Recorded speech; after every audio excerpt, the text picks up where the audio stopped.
ఎవరు బ్రహ్మగా కూర్చుని ఉన్నాడో అటువంటి వాడు లేచి నిలబడవలసినటువంటి అవసరం లేదు. ఎందుచేత అంటే ఆయన మిగిలిన వారందరి చేత పూజింపబడుతున్నటువంటి పెద్ద ఆసనమునందున్నాడు. అందుచేత ఆయన మాత్రం లేచి నిలబడి నమస్కరించవలసిన అవసరం లేదు. కూర్చుని ఉండొచ్చు. అందుకుని కూర్చున్నాడు సూతుడు. సూతుడు ఎందు దోషం లేదు. కానీ నువ్వేం చేశావు? ఆయనకి మేము బ్రహ్మ పదవినిచ్చాం, బ్రహ్మాసనం వేసి కూర్చోపెట్టామని తెలియక ఆయన కుత్తుకు కోసేశావు. కాబట్టి ఇప్పుడు నిన్ను పాపం పట్టుకుంది. ఇది సామాన్యమైన పాపం కాదు. అటువంటి వాణ్ణి చంపావు. ఇందులో రహస్యాన్ని మీరు గుర్తెరగండి. ఈ పాపం చెయ్యని వాళ్ళు చాలా తక్కువ మంది ఉంటారు. నేను తరచు చూస్తూ ఉంటాను. మనం పేరు వదిలిపెట్టేస్తాం. వదిలిపెట్టేసి ఒక మాట అంటుంటాం. ఏమనంటే, ఎవరైనా మన ఇంట్లో పూజ చేయించి, ఒక సత్యనారాయణ వ్రతం చేయించి, లేకపోతే మన ఇంట్లో చెయ్యవలసినటువంటి చక్కటి క్రతువులన్నీ చేసేటటువంటి వారు ఉంటారు. వారిని ఏమని పిలుస్తాం? మా ఇంటి బ్రహ్మగారండి అంటాం. ఆయన వచ్చి పూజ చేయించేటప్పుడు ఆయన ఏం చేస్తాం? అయ్యా బ్రహ్మగారు, అయ్యా బ్రహ్మగారు అని పిలుస్తాం. ఆయన ఇంట్లోకి రాగానే మీరు ఆయనకి కాళ్ళు కడుక్కోవడానికి నీళ్ళిచ్చి, ఆయన్ని తీసుకొచ్చి ఆయనకి వేసినటువంటి పీట మామూలు పీట కాదు. మీరు ఏం వేశారు? ఆయనకి బ్రహ్మాసనం ఇచ్చారు. అంటే ఇప్పుడు ఆయన పెద్ద చతుర్ముఖ బ్రహ్మగారు ఈ బ్రహ్మాండములకంతటికీ సృష్టికర్తగా ఎలా పెద్దవాడో, వయస్సుతో సంబంధం లేకుండా ఆయన బ్రహ్మాసనం మీద కూర్చునుండగా ఆయన పెద్దవాడు. ఆయన ఏం చేయించాడో అది పూజ అవుతుంది. ఆయన్ని మీరు ఒకసారి ఆ పీట మీద కూర్చోపెట్టిన తర్వాత ఆయన, అమ్మ సత్యనారాయణ వ్రత కథ మీకు నేను టూకీగా చెప్పేస్తాను, అందులో సూక్ష్మం మీరు గ్రహించండి చాలు అని 4 అధ్యాయాల కథని 5 నిమిషాల్లో చెప్పేశారనుకోండి. చెప్పేస్తే ప్రధానమైనటువంటి ఇతివృత్తాన్ని ఆయన ఆవిష్కరించారు. ఆవిష్కరించి కథ చెప్పేశారు. నేను చాలా చోట్ల చూస్తుంటాను, చాలా ఇళ్లలో చూస్తుంటాను. ఒక పూజ ఏదో చేయిస్తారు. ఆ ఇంటికి వచ్చినటువంటి వాళ్ళు ఎవరో ఉంటారు, ఆ పూజ చూడ్డానికి వచ్చిన వాళ్ళు అంటారు, ఏమండి మేము మా మామయ్య గారి ఆడబొడిచి ఇంటికి మొన్న వెళ్ళాం, వాళ్ళు ఇలా చేయించారు, వాళ్ళు ఇది కూడా నైవేద్యం పెట్టించారు, వాళ్ళు కొబ్బరికాయలన్నీ కొట్టేయాలన్నారు, అధ్యాయానికి 2 కొట్టాలన్నారు, మీరు ఒకటే కొట్టించారే. వెంటనే ఏమవుతుందో తెలుసా అండి? మీరు పూజ చేసిన పుణ్యం రాదు. బ్రహ్మస్థానమునందు కూర్చోపెట్టిన వాణ్ణి అధిక్షేపించి ఆయన చెప్పవలసింది నువ్వు చెప్పవలసింది. ఆయన నడువడి చేత, ఆయన ఉపాసన బలం చేత, ఆయన కూర్చున్న స్థానము వలన మీ పూజ పూర్ణత్వాన్ని పొందేస్తుంది. ఒక్కొక్కసారి వచ్చినటువంటి వాడు మహాపురుషుడై ఉంటాడు. ఆయన ఎంత పూజ చేయించాడు కాదు, ఆయన మీతో రామా రామా రామా అనిపించాడు అనుకోండి, మీకు పూర్ణశక్తి వచ్చేయచ్చు. చెప్పలే. నేను ఇందాక ఆ మాట అంటే నాకు జ్ఞాపకానికి వచ్చింది స్ఫురణకి. మా ఇంటికి సాయంకాలం సుబ్రహ్మణ్య శర్మ గారు వచ్చారు. వారు పరమ గురుభక్తి కలిగినటువంటి వారు వారి గురువు గారైనటువంటి కృష్ణావధానుల గారి గురించి మాట్లాడుతూ ఒక మాట చెప్పారు. కృష్ణావధానుల గారికి షష్ఠి పూర్తి చేసుకునేటటువంటి వయస్సు వచ్చింది, 60 ఏళ్ళు. వస్తే ఇంకా పుట్టినరోజు వచ్చింది అనుకోండి, వస్తే ఆయన దగ్గర వేదం చదువుకున్న వారు, ఆయనకి శిష్యులైన వారు, ప్రశిష్యులైన వారు, ఆయనతో అనుబంధము కలిగిన వారు, ఐశ్వర్యమునందు మితిలేని వారి దగ్గర నుంచి ఎందరో ఉన్నారు. కాబట్టి వారందరూ షష్ఠి పూర్తిని తెలిస్తే పంచల చాపలని అవని ఇవని ఏవో పట్టుకుని వస్తారు కదా. కాబట్టి ఆయన ఎంత చక్కటి పని చేశారో చూడండి. షష్ఠి పూర్తి ఉన్నది అనగానే ఒక 10 రోజుల ముందు ఎవ్వరికీ చెప్పకుండా ఇల్లు తాళం వేసుకుని ఓ సూట్ కేసు అట్టుకుని భార్యను తీసుకుని కాశీ పట్టణానికి వెళ్ళిపోయి ప్రతిరోజు భార్యతో కలిసి గంగా నదిలో స్నానం చెయ్యడం, సంకల్పం చెప్పుకోవడం, గోపూజ చేసుకోవడం, చక్కగా విశ్వేశ్వరలింగానికి వెళ్లి అభిషేకం చేసుకోవడం, 60 రోజులు భార్యతో వారణాసిలో గడిపి షష్ఠి పూర్తి చేయడానికి కుదరదు, గురువుగారు కాశీ వెళ్ళిపోయారు అనిపించుకున్న తర్వాత అప్పుడు తిరిగి భార్యతో తిరిగి ఇంటికి వచ్చేసారు. ఎంతటి మహాపురుషుడండి ఆయన! ఏ వేదమైన చదువుకున్నారో ఆ వేదాన్ని ఆచరణలోకి తెచ్చుకున్న బ్రాహ్మణుడు. నేను ఒక్క మాట విని తెల్లబోయాను. తుఫాన్ వచ్చినప్పుడు వారి ఇల్లంతా గాలికి ఎగిరిపోతే వారు అనుష్ఠానం చేసుకోవాలి. చంద్రశేఖర పరమాచార్య స్వామి గాంధీజీని కలవలసి వస్తే సత్యమే మాట్లాడుకోవాలి. ఇద్దరు పరమ పవిత్రమైన స్థానంలో కలుసుకోవాలి. ఎక్కడ కలుసుకోవాలి మన ఇద్దరం అంటే, చంద్రశేఖర పరమాచార్య స్వామి, మహాత్మా గాంధీ ఇద్దరూ కూర్చుని మాట్లాడుకున్నది ఎక్కడో తెలుసా అండి? గోశాలలో. అలా కృష్ణావధానులు గారు గోశాలలో కూర్చుని అనుష్ఠానం చేసుకుంటూ ఉంటే, దేవతార్చన చేసుకుంటూ ఉంటే యానాంలో రీజెన్సీ సిరామిక్స్ ప్రొప్రైటర్ గారు ఎవరో వచ్చి కృష్ణావధానులు గారితో ఏదో ముహూర్తం కోసం పని మీద వచ్చి ఎక్కడున్నారు కృష్ణావధానులు గారు అంటే గోశాలలో ఆవుల మధ్యలో కూర్చుని పూజ చేసుకుంటున్నారు ఆయన. ఏమిటండి ఇక్కడ కూర్చున్నారంటే ఇల్లు గాలికి ఎగిరిపోయింది ఆ తుఫానికి అన్నారు. అయ్యయ్యో ఇదేమిటండి మీరు యానం వచ్చి ఉండండి ఒక నెల్లాళ్ళు మీకు ఇంద్రభవనం లాంటి ఇల్లు కట్టేస్తామన్నారట. అంటే ఆయన అన్నారు నా ఇంటికి కొంచెం దూరంలో శివాలయం ఒకటి ఉంది, దానికి కార్తీక మాసంలో ఎవరో ఒక రాజుగారు ఒక్క ఆయన లక్షపత్రి పూజ చేస్తూ ఉంటారు, అప్పుడు మాత్రం పాపం ఆ పూజారి ఆ అర్చక స్వామి పూజారి అని అనకూడదు, ఎందుకంటే పూజారి అన్న దానికి రెండో అర్థం కొంచెం ప్రమాదకరంగా ఉంటుంది. పూజ అరి అంటే శత్రువు, పూజకి శత్రువు అయినా అని ఒక అర్థం వస్తుంది, కానీ పూజారి అనకూడదు, అర్చకుడు అనాలి. కాబట్టి ఆ పైన కొబ్బరాకులు వేస్తూ ఉంటాడు 4 కర్రలు పెట్టి, అందుకని నువ్వేమైనా చేయగలిగితే నాకే ఉందయ్యా, నేను గోశాలలోనైనా ఉంటాను అక్కడైనా ఉంటాను, మా శివాలయానికి ఒక చిన్న ముఖమండపం కట్టి ఆ శివాలయం బాగు చేయవయ్యా, 10 మంది వచ్చి అభిషేకం చేసుకుని సంతోషిస్తారంటే ఆ శివాలయాన్ని పునర్నిర్మాణం చేశారు.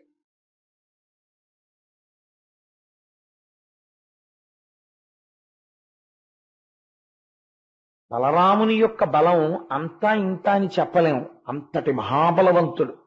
అందుచేత ఎప్పుడైతే ఆయన వచ్చి తన దగ్గర ఉండేటటువంటి ఉద్ధవుడిని నిరంతరము కృష్ణ భగవానుడితో ఉంటాడు. భాగవతంలో అవతార పరిసమాప్తి చేసే ముందు కృష్ణ భగవానుడు ఉద్ధవుణ్ణి పిలిచి వేదాంత బోధ చేస్తాడు, చాలా అద్భుతంగా ఉంటుంది అది. అందుకని ఆ ఉద్ధవుణ్ణి రాయబారిగా పంపారు. పంపితే ఆ ఉద్ధవుడు వెళ్లి ఒక మాట చెప్పాడు, మీ అందరి చేత పూజింపబడవలసినటువంటి వాడైనటువంటి బలరాముడు పెద్దలైనటువంటి వారితో ఇవాళ ఈ పట్టణానికి విచ్చేసి హస్తినాపురానికి దూరంగా ఉన్నటువంటి ఒక ఉద్యానవనంలో విడిది చేసి ఉన్నాడు, కాబట్టి మీరు వెళ్లి ఆయన్ని సేవించవలసింది అని చెప్పాడు. బలరాముడు వచ్చాడని తెలియగానే దుర్యోధనుడు కౌరవ పెద్దల్ని తీసుకుని ఉద్యానవనానికి వెళ్ళాడు. అర్ఘ్యపాద్యాదులు ఇచ్చాడు, వారిని సేవించాడు. కొంతమంది యొక్క ప్రవర్తన చాలా విచిత్రంగా ఉంటుంది. వాళ్ళు సేవించరా అంటే సేవిస్తారు, వాళ్ళు నమస్కారం చేయరా అంటే నమస్కారం చేస్తారు, వాళ్ళు భక్తితో ఉండరా అంటే చాలా భక్తిగా ఉంటారు, కానీ వాళ్ళ ధూర్తతనంలో మాత్రం ఇంత కూడా మార్పు ఉండదు, అంతే ధూర్తతనంతో ఉంటారు. అలాంటి వాళ్ళల్లో దుర్యోధనుడు ఒకడు. చాలా గమ్మత్తుగా ఉంటుంది ఆయన ప్రవర్తన. కాబట్టి అక్కడికి వచ్చి కూర్చొని బలరాముడిని పొగిడాడు. ఇంత సేవించిన తరువాత బలరాముడు అన్నాడు, నా తమ్ముడైనటువంటి కృష్ణ పరమాత్మ యొక్క కుమారుడైన సాంబుడు నీ కుమార్తె అయిన లక్షణని చేపట్టాలని ప్రయత్నం చేస్తుంటే నిగ్రహించి వాళ్ళని ఖైదు చేశావని తెలిసింది, అందుచేత నా కుమారుడు అనగా తమ్ముడు కుమారుణ్ణి కోడల్ని విడిచిపెట్టి నాతో పంపు అని అడిగాడు. అడిగితే వెంటనే దుర్యోధనుడు మాట్లాడిన మాట ఎంత చిత్రంగా ఉంటుందో చూడండి, చాలా ఆశ్చర్యంగా ఉంటుంది. కొంతమంది చాలా స్నేహంగా ఉంటారు, చాలా పెద్దరికాన్ని గౌరవించిన వారిలే ఉంటారు, కానీ ఒక్కొక్క సందర్భంలో వాళ్ళ ప్రవర్తన చూస్తే వీళ్ళు గౌరవంగా ప్రవర్తిస్తారనుకోవాలా, లేకపోతే అసలు సహజంగా చాలా మౌఢ్యం ఉన్న వాళ్ళు అనుకోవాలా అన్నది అర్థం కాదు. ఆ దుర్యోధనుడి ప్రవర్తన ఎలా ఉంటుందో చూడండి. అను మాటలు విని కౌరవ జననాయకుడు ఆత్మనలిగి చాలు బురే ఏమనగలదు కాలగతి చక్కన కాలం తొడుగు పాదుకలు తలకెక్కెన్ అన్నాడు. ఏం చెప్పనయ్యా బలరామ, కాలగతిని చూస్తుంటే ఆశ్చర్యంగా ఉంది, మేమెక్కడా, యాదవులు మీరెక్కడా, పశువుల్ని తోలుకునే వాళ్ళు మీరు, మీకు రాజ్యాధికారం లేదు, మీకు మా పిల్ల కావలసి వచ్చిందా, పోన్లే గురువు కదా అని చెప్పి ఉద్యానవనానికి వచ్చి గౌరవించి అర్ఘ్యపాద్యాదులు ఇచ్చానని నాకు ఉత్తరం వేస్తున్నావా, నా కూతుర్ని నీ ఇంటి కోడలు చేయనా, నీ మాటలు వింటుంటే నాకేమనిపిస్తోందో తెలుసా, కాలగతి అంటే ఇలా ఉంటుంది, ఇలా ఉంది, కాళ్ళకి తొడుక్కోవలసిన చెప్పులు తలకెక్కాలని కోరుకుంటే ఎలా ఉంటుందో నువ్వు కోరిన కోరిక అలా ఉంది. బలరాముణ్ణి ఉద్దేశించి ఇంత మాట అనడమే ఈ మాట అన్నాడు అని, మనము బంధువరసను మన్నించుమన్నను కాదే రాజ్యభోగ గరిమ బొదలి వసుధ పేరు కలిగి వాసికి నిక్కుట తమకు ననుభవింప తగనియట్టి. అసలు యాదవులైనటువంటి మీకు రాజ్యాధికారం చేసేటటువంటి అధికారం లేదు యయాతి శాపం చేత, కానీ మీరు రాజులు ధరించేటటువంటి ఛత్రచామరాదులన్నీ ధరిస్తున్నారు, రాజభోగములనన్నిటినీ అనుభవిస్తున్నారు, ఇంతటి గౌరవాన్ని పొందారు. దేనివల్ల పొందారు? కృష్ణుణ్ణి చూసి కృష్ణుడని ఎవరూ గౌరవించలేదు, బలరాముణ్ణి చూసి బలరాముడిని ఎవరు గౌరవించలేదు. ఎందుకు గౌరవిస్తున్నారో తెలుసా? కౌరవులతో మీకు సంబంధం ఉంది కాబట్టి, ఏదో దుర్యోధనుడి గురువు గారని మాతో కొంత బంధుత్వం ఉంది కాబట్టి మిమ్మల్ని గౌరవిస్తున్నారు.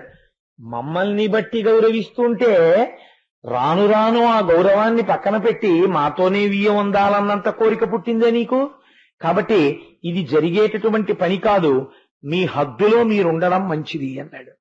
ఈ మాట అనగానే అని వెళ్ళిపోయాడు దుర్యోధనుడు. అక్కడ ఉండలేదు మాట వినడానికి. అది ఆశ్చర్యం. బలరాముడు చెప్పినటువంటి జవాబు వినడానికి కూడా ఆయన లేడు. ఇంకా నీతో మాట్లాడేది ఏమిటని వెళ్ళిపోయాడు. వెళ్ళిపోతే బలరాముడు అక్కడున్న కౌరవ పెద్దల్ని చూసి అన్నాడు, ఒంటికి మదం ఎక్కడం అనేటటువంటి దానికి ఉదాహరణ చూడాలంటే ఇదే.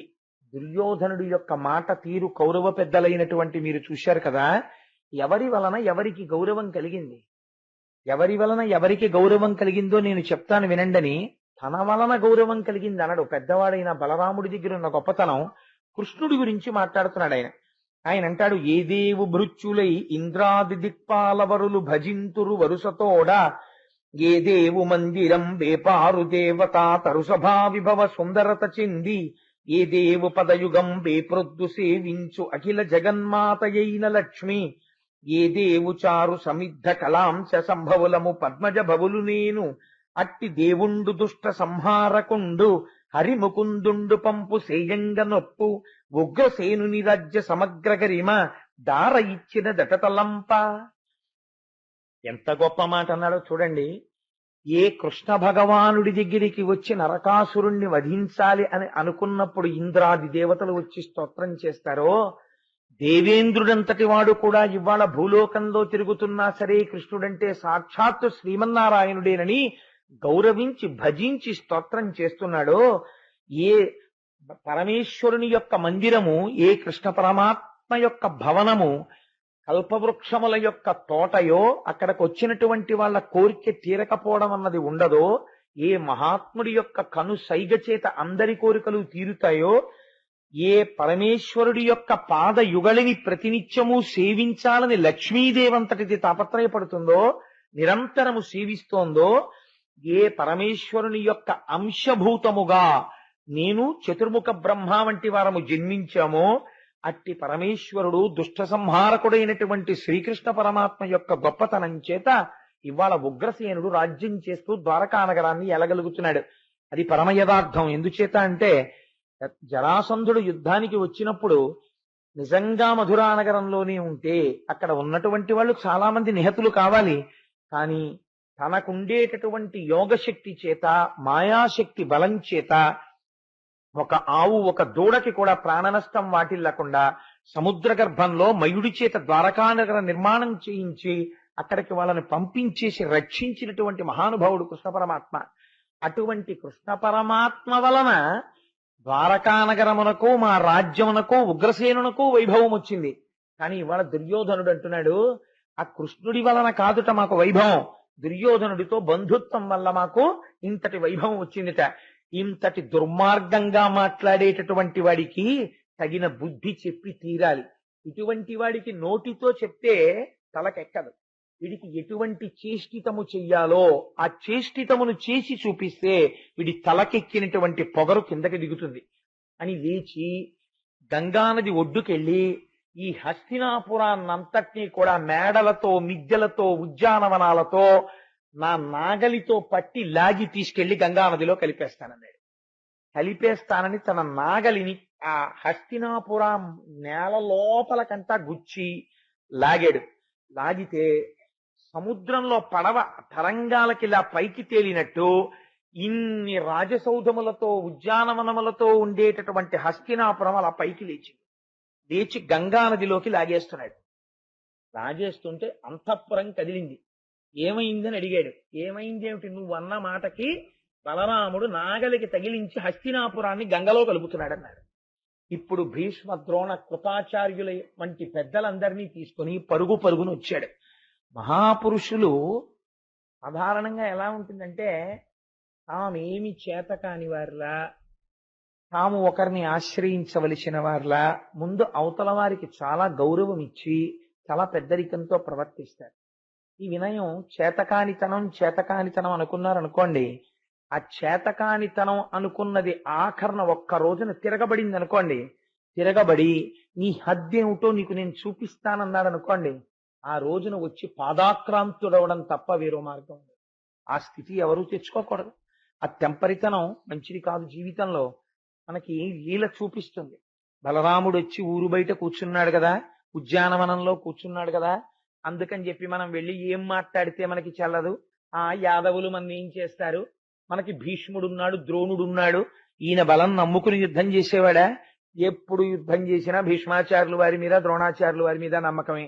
ఆ కురుక్షేత్ర యుద్ధం జరిగినప్పుడు ప్రతిరోజు మహానుభావుడు భీష్మాచార్యుల వారి జీవిత చరిత్ర చదువుతుంటే, నిజంగా భీష్మ పర్వం చదువుతుంటే కళ్ళమ్మ నీళ్లు వస్తాయి. ప్రతిరోజు నిందించేవాడు. యుద్ధం చేసి వచ్చిన తర్వాత, నిన్ను నమ్ముకుని యుద్ధం చేశాను, ఎంతమందిని చంపావు, ఏం చేశావు, స్వచ్ఛంద మరణం వరం ఉంది, ఒక అర్జునుడిని చంపలేవా, ఓ ధర్మరాజుని చంపలేవా, నువ్వు పక్షపాతివి, మాతో ఉంటావు, వాళ్ళతో తిరుగుతావు, ఇన్ని మాటలు అనేవాడు. వృద్ధుడైపోయి ఇంతమందిని పెంచి పెద్ద చేసినందుకు తను తిరిగి ఎవరికైనా చెప్పుకోవడానికి కూడా ఎవ్వరూ లేక పాపం ఎంత దుఃఖపడ్డాడో భీష్మాచార్యుల వారు. అంతటి తెంపరితనం, జీవితం అంతా ఒకటే తెంపరితనం దుర్యోధనుడి. ఎప్పుడూ అవతల వారిని అధిక్షేపించి మాట్లాడటమే. ఆ మాట ఎంత ప్రమాదాన్ని తీసుకొస్తుందో చూపిస్తున్నారు. మాటల చేత దేవతలు మన్నన చేసి వరంబులిత్తురున్. ఈ చేసిన పని ముందే చేస్తే గొడవ వదిలిపోతుందిగా. ముందే బలరాముడికో నమస్కారం చేస్తే వదిలిపోదు. ఇప్పుడు భీష్మ, ద్రోణ, కృపాచార్యుల వంటి పెద్దలందరినీ తీసుకుని ఆయన దగ్గరికి పరిగెత్తి ఇప్పుడు స్తోత్రం మొదలెట్టాడు. ఎంత చిత్రమైన స్తోత్రం! నువ్వు సృష్టికర్తవి, స్థితికర్తవి, ప్రళయకర్తవి, నువ్వు పరమాత్మవి, నువ్వు సాక్షాత్తు కృష్ణ పరమాత్మ యొక్క అన్నగారివి, నువ్వు అనంతుడవు, నువ్వు తలుచుకుంటే చెయ్యనిదేముంది, మా జీవితాలన్నీ పరాధీనములు నీ పాదముల దగ్గర ఉన్నాయి. మహాత్మా, మీరు కోపం తెచ్చుకుంటే ఈ బ్రహ్మాండాలన్నింటినీ లయం చేసేయగలరు, అంతటి శక్తివంతులు, నా తప్పు మన్నించండి. పెద్దలకు ఉండేటటువంటి లక్షణం ఏమిటంటే, పిన్నలు కోపగిస్తే పెద్దలు ఔదార్యంతో క్షమిస్తారు కదా, అందుకని నన్ను మన్నించండి అన్నప్పుడు వెళ్ళి కాళ్ళ మీద పడ్డాడు. కాళ్ళ మీద పడితే ఆ నాగలితో అప్పటికి పైకి తీసేస్తున్నాడు హస్తినాపురాన్ని. మహానుభావుడు. పెద్దలకు ఉండేటటువంటి చాలా గొప్ప లక్షణం ఇదేనండి. పాలకి చల్లారే గుణం లేదనుకోండి, నీళ్లు తగిలితే పొంగిన పాలు చల్లారం అనుకోండి. అసలు ప్రపంచంలో పాలు కాచడం అనేటటువంటి ప్రక్రియ ఎంత ప్రమాదకరమైందైపోతుందో మీరు ఆలోచించండి. ఈశ్వరుడు పాలని చూస్తే మీరు జీవితంలో చాలా గొప్ప లక్షణం తెలుసుకోవచ్చు. పొంగుతున్నటువంటి పాల మీద ఇన్ని నీళ్లు పట్టుకెళ్ళి ఇలా అంటే చాలు, కిందకి వెళ్ళిపోతాయి. అలాంటిది నీ కోపాన్ని నువ్వు దేని చేత కట్టడి చెయ్యలేకపోతే, ప్రపంచంలో ప్రతి పదార్థానికి ఒక విరుగుడుంది. పాము నెమలి చేత ముక్కలైపోతోంది, ముంగిసం చూస్తే భయపడిపోతోంది, అంత పాము మణిమంత్రాదులకు కట్టుపడుతోంది. ఆఖరికి ఎందుకు పనికిరానటువంటి జీవులు కూడా ఎవరో ఒక దాన్ని చూసి తలదించుతాయి, భయపడతాయి. ప్రతి దానికి భయం ఉంది, ప్రతి దానికి ఒక విరుగుడు ఉంటుంది ప్రపంచంలో. అస్తమానం విరుగుడు లేనటువంటి మాటలు, దుర్మార్గపు బుద్ధి మనిషిని పాడు చేసేవేవంటే రెండే. మొట్టమొదట ఏ మనిషి అయినా దేని చేత పాడైపోతాడో తెలుసా అండి? నేను మాట్లాడిన మాటలకి సాక్ష్యం లేదనుకుంటాడు. కానీ ఈశ్వరుడు ఒకడున్నాడు, వాడు సాక్షిగా చూస్తున్నాడు నీ ప్రవర్తనకి. నువ్వు ఎప్పుడెప్పుడు ఏం మాట్లాడుతున్నావో, ఎంతమంది చూస్తుండగా ఏం మాట్లాడుతున్నావో, ఎవరు చూడనప్పుడు ఏం మాట్లాడుతున్నావో చూసేవాడు ఉన్నాడు. వాడి చూపు నుంచి నువ్వు తప్పుకోలేవు. వాడు ఒకనాడు కోపగిస్తాడు, వాడు కన్నెర్ర చేస్తాడు, ఆనాడు పతనం అయిపోతావు, పాడైపోతావు, దెబ్బతింటావు. ఆ స్థితి తెచ్చుకోకూడదు. ఈశ్వరుడు లోపల ఉన్నాడు అన్న భయం నీకుంటే సత్యానికి కట్టుపడతావు. ఆ భయం పక్కన పెట్టేశారనుకోండి, పతనం వచ్చేస్తుంది. ఇది పాలంతటివి పొంగితే నీళ్లు చల్లితే చల్లారతాయి. నీ కోపాన్ని చల్లార్చుకోవడానికి కూడా ఒక విరుగుడు ఉండాలి, నీకు ఒక నియమం ఉండాలి. నేను ఎంత కోపంలో ఉన్నా నా దగ్గరికి వచ్చి ఇలా ఎవడైనా అన్నాడా, వెంటనే విడిచిపెట్టేస్తాను నా కోపాన్ని. ఏదో ఒక హద్దు ఉండాలి నీ కోపానికి. నీ కోపానికి హద్దు లేకపోతే అవతలవాడు పాడైపోవడం మాట దేవుడెరుగు. ముందు పాడైపోయేది ఎవడు? క్రోధ క్రోధకృత్కర్త విశ్వబాహుర్మహీధర. తన కోపమే తన శత్రువు, తన శాంతమే తనకు రక్షదయ చుట్టంబౌ, తన సంతోషమే స్వర్గము అని. ఎవరి సంతోషం వారికి స్వర్గం, ఎవరి కోపం వారికి శత్రువు. ఏమైపోయింది? ఈ కోపం పడ్డాడు, నా అంతటి వాడు లేడనుకుని వెనక్కి వెళ్ళాడు. ఒక్కసారి నాగలికి హస్తినాపురాన్ని గుచ్చేటప్పటికి పరిగెత్తుకొచ్చి ఇంత స్తోత్రం చేశాడు. స్తోత్రం చేసి అనేక కానుకలిచ్చి లక్షణని సాంబుణ్ణి రథమెక్కించి, మీలాంటి వియ్యాల వారు దొరకడం మా అదృష్టం మహానుభావ. బలరాముడితో వియ్యమందడం అంటే మాటలా, కృష్ణ పరమాత్మతో వియ్యమందడం అంటే మాటలా, మా జన్మలు సఫలములయ్యాయి. కృష్ణ పరమాత్మకి నేను వియ్యంకుణ్ణి అయ్యాను, నేను ఎంత అదృష్టవంతుణ్ణి అన్నప్పుడు రథం ఎక్కి పంపించాడు. అప్పటి నుంచి ఇప్పటి వరకు కూడా మీకు గమ్మత్తు ఏమిటో తెలుసా అండి? జీవితంలో ఈ విషయాన్ని బాగా జ్ఞాపకం పెట్టుకో అని చెప్పడం కోసమని హస్తినాపురం దక్షిణం వైపు ఎత్తుగా ఉంటుంది, ఉత్తరం వైపు పల్లంగా ఉంటుంది. ఎందుకని అంటే బలరాముడు ఆనాడు ఆ యుగంలో ఎత్తింది అలాగే ఉండిపోయింది. ఎందుకంటే సమస్త మానవాళికి ఒక పాఠం చెప్పడానికి. నోరు ఉంది కదా అని తెంపరి బుద్ధితో మాట్లాడేస్తే తర్వాత దుర్యోధనుడికి భీష్ముడు ద్రోణుడు ఉన్నాడు కాబట్టి ఎదురు నిలబడి తీసుకొచ్చారు. మహాపురుషులు ఉన్నారనుకోండి ఇంట్లో, వెనకవాడు ఆగడం చేసినా వాడు ఇలా పెట్టుకుని వచ్చాడు అనుకోండి చేతులు, పరమాత్మ కూడా లొంగిపోతాడు. నీకు అందుకే ఒక భాగవతులు ఇంట్లో పుట్టారనుకోండి, అందుకే 7 తరాలు అటు ఇటు చూడండి పిల్లనిచ్చేటప్పుడు అంటారు.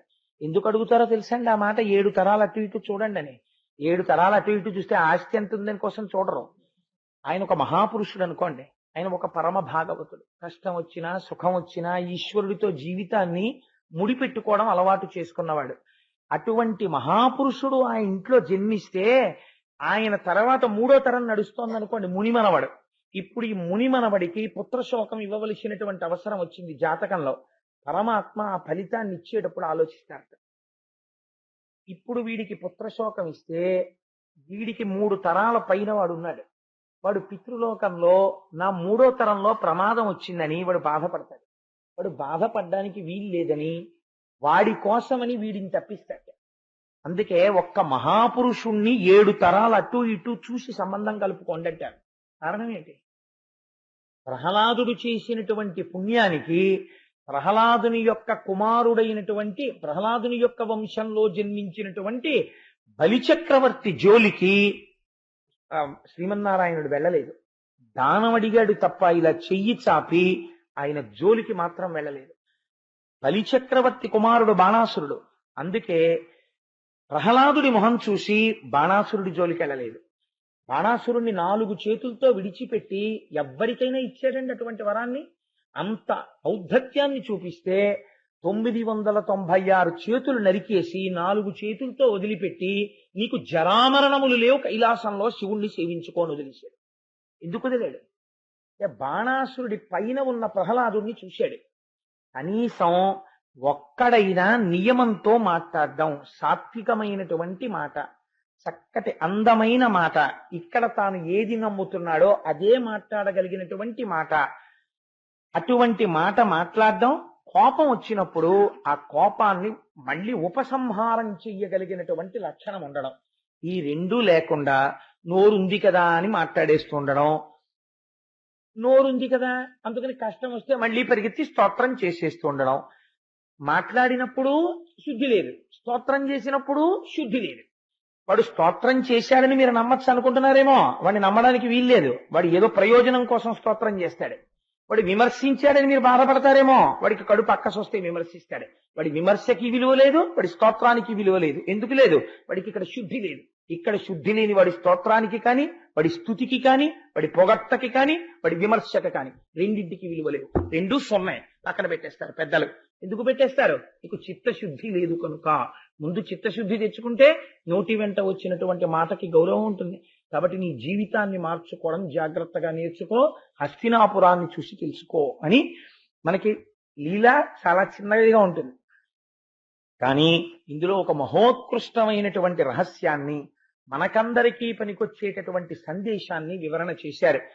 ఇటువంటిదే బలరాముడు చాలా ఆశ్చర్యకరమైనటువంటి లీల.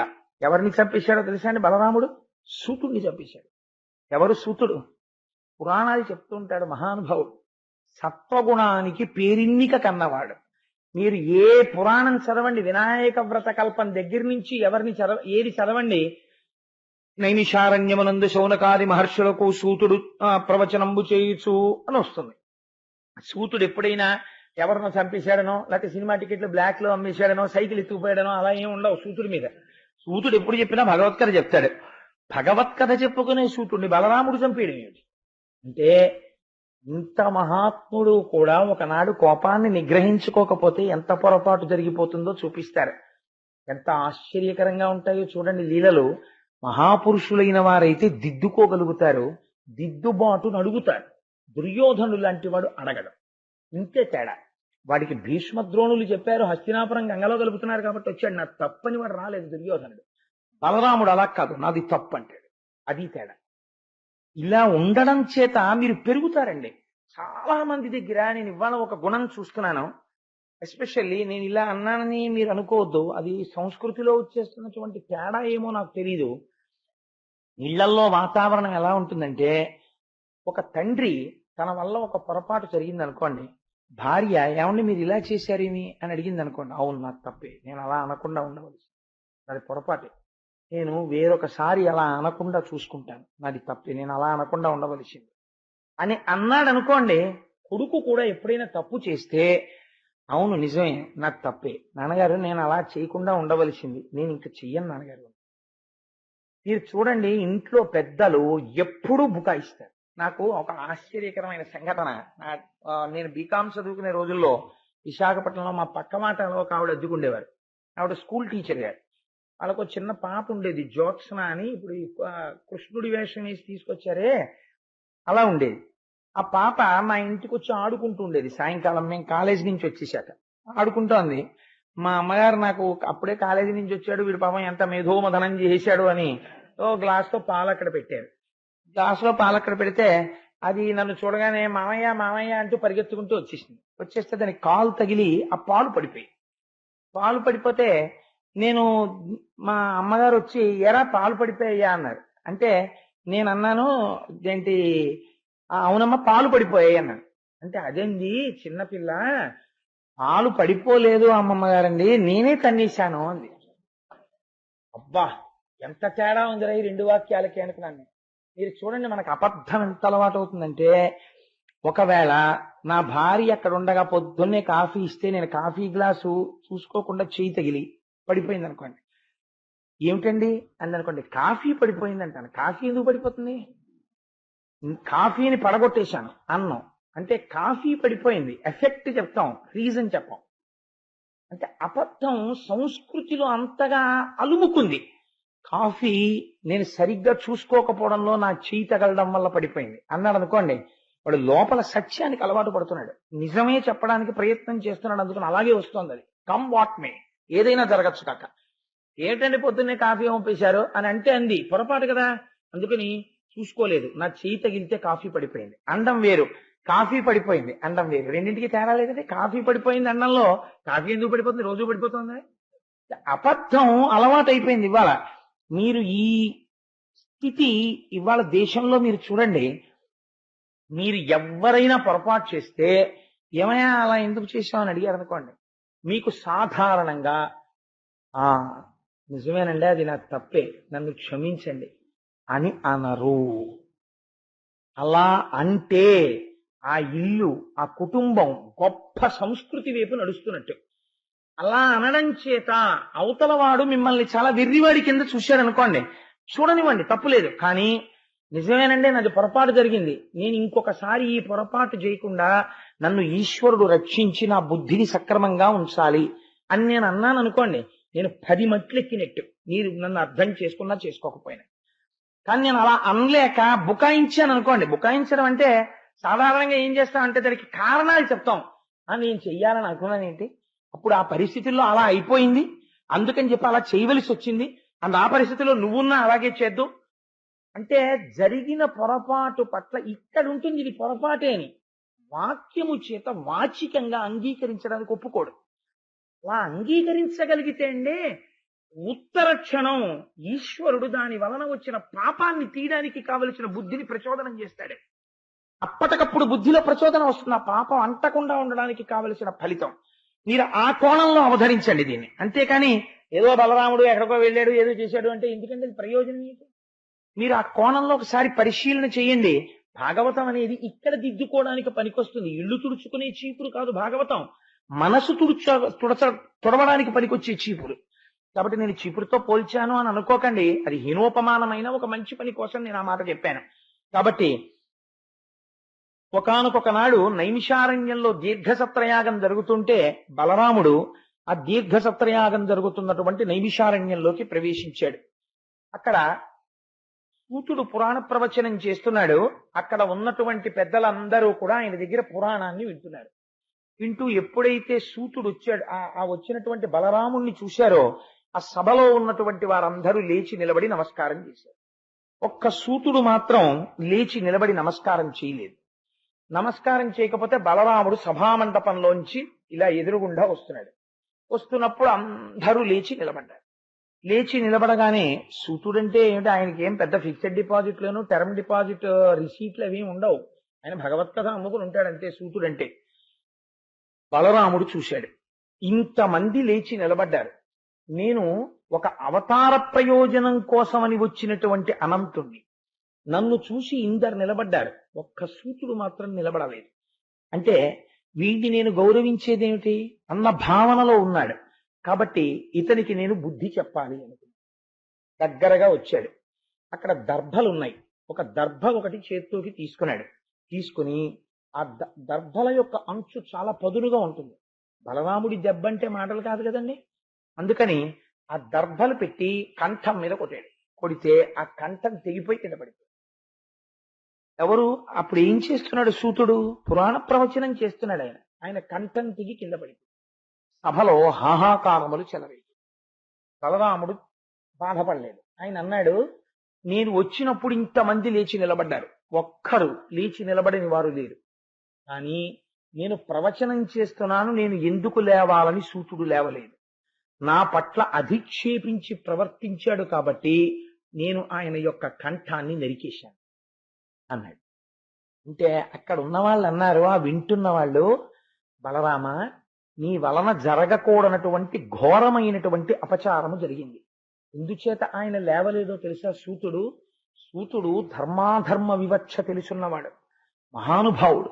ఏది ఎప్పుడు చెయ్యాలో సమయమెరిగి చేయడము తెలుసున్నవాడు. మనస్సు యందు రాగద్వేషములు అంటకుండా భాగవతుల యొక్క భగవంతుని యొక్క సేవ చేసుకునేవాడు. ఆయన లేవకపోవడానికి కారణం నేను చెప్తాం విను.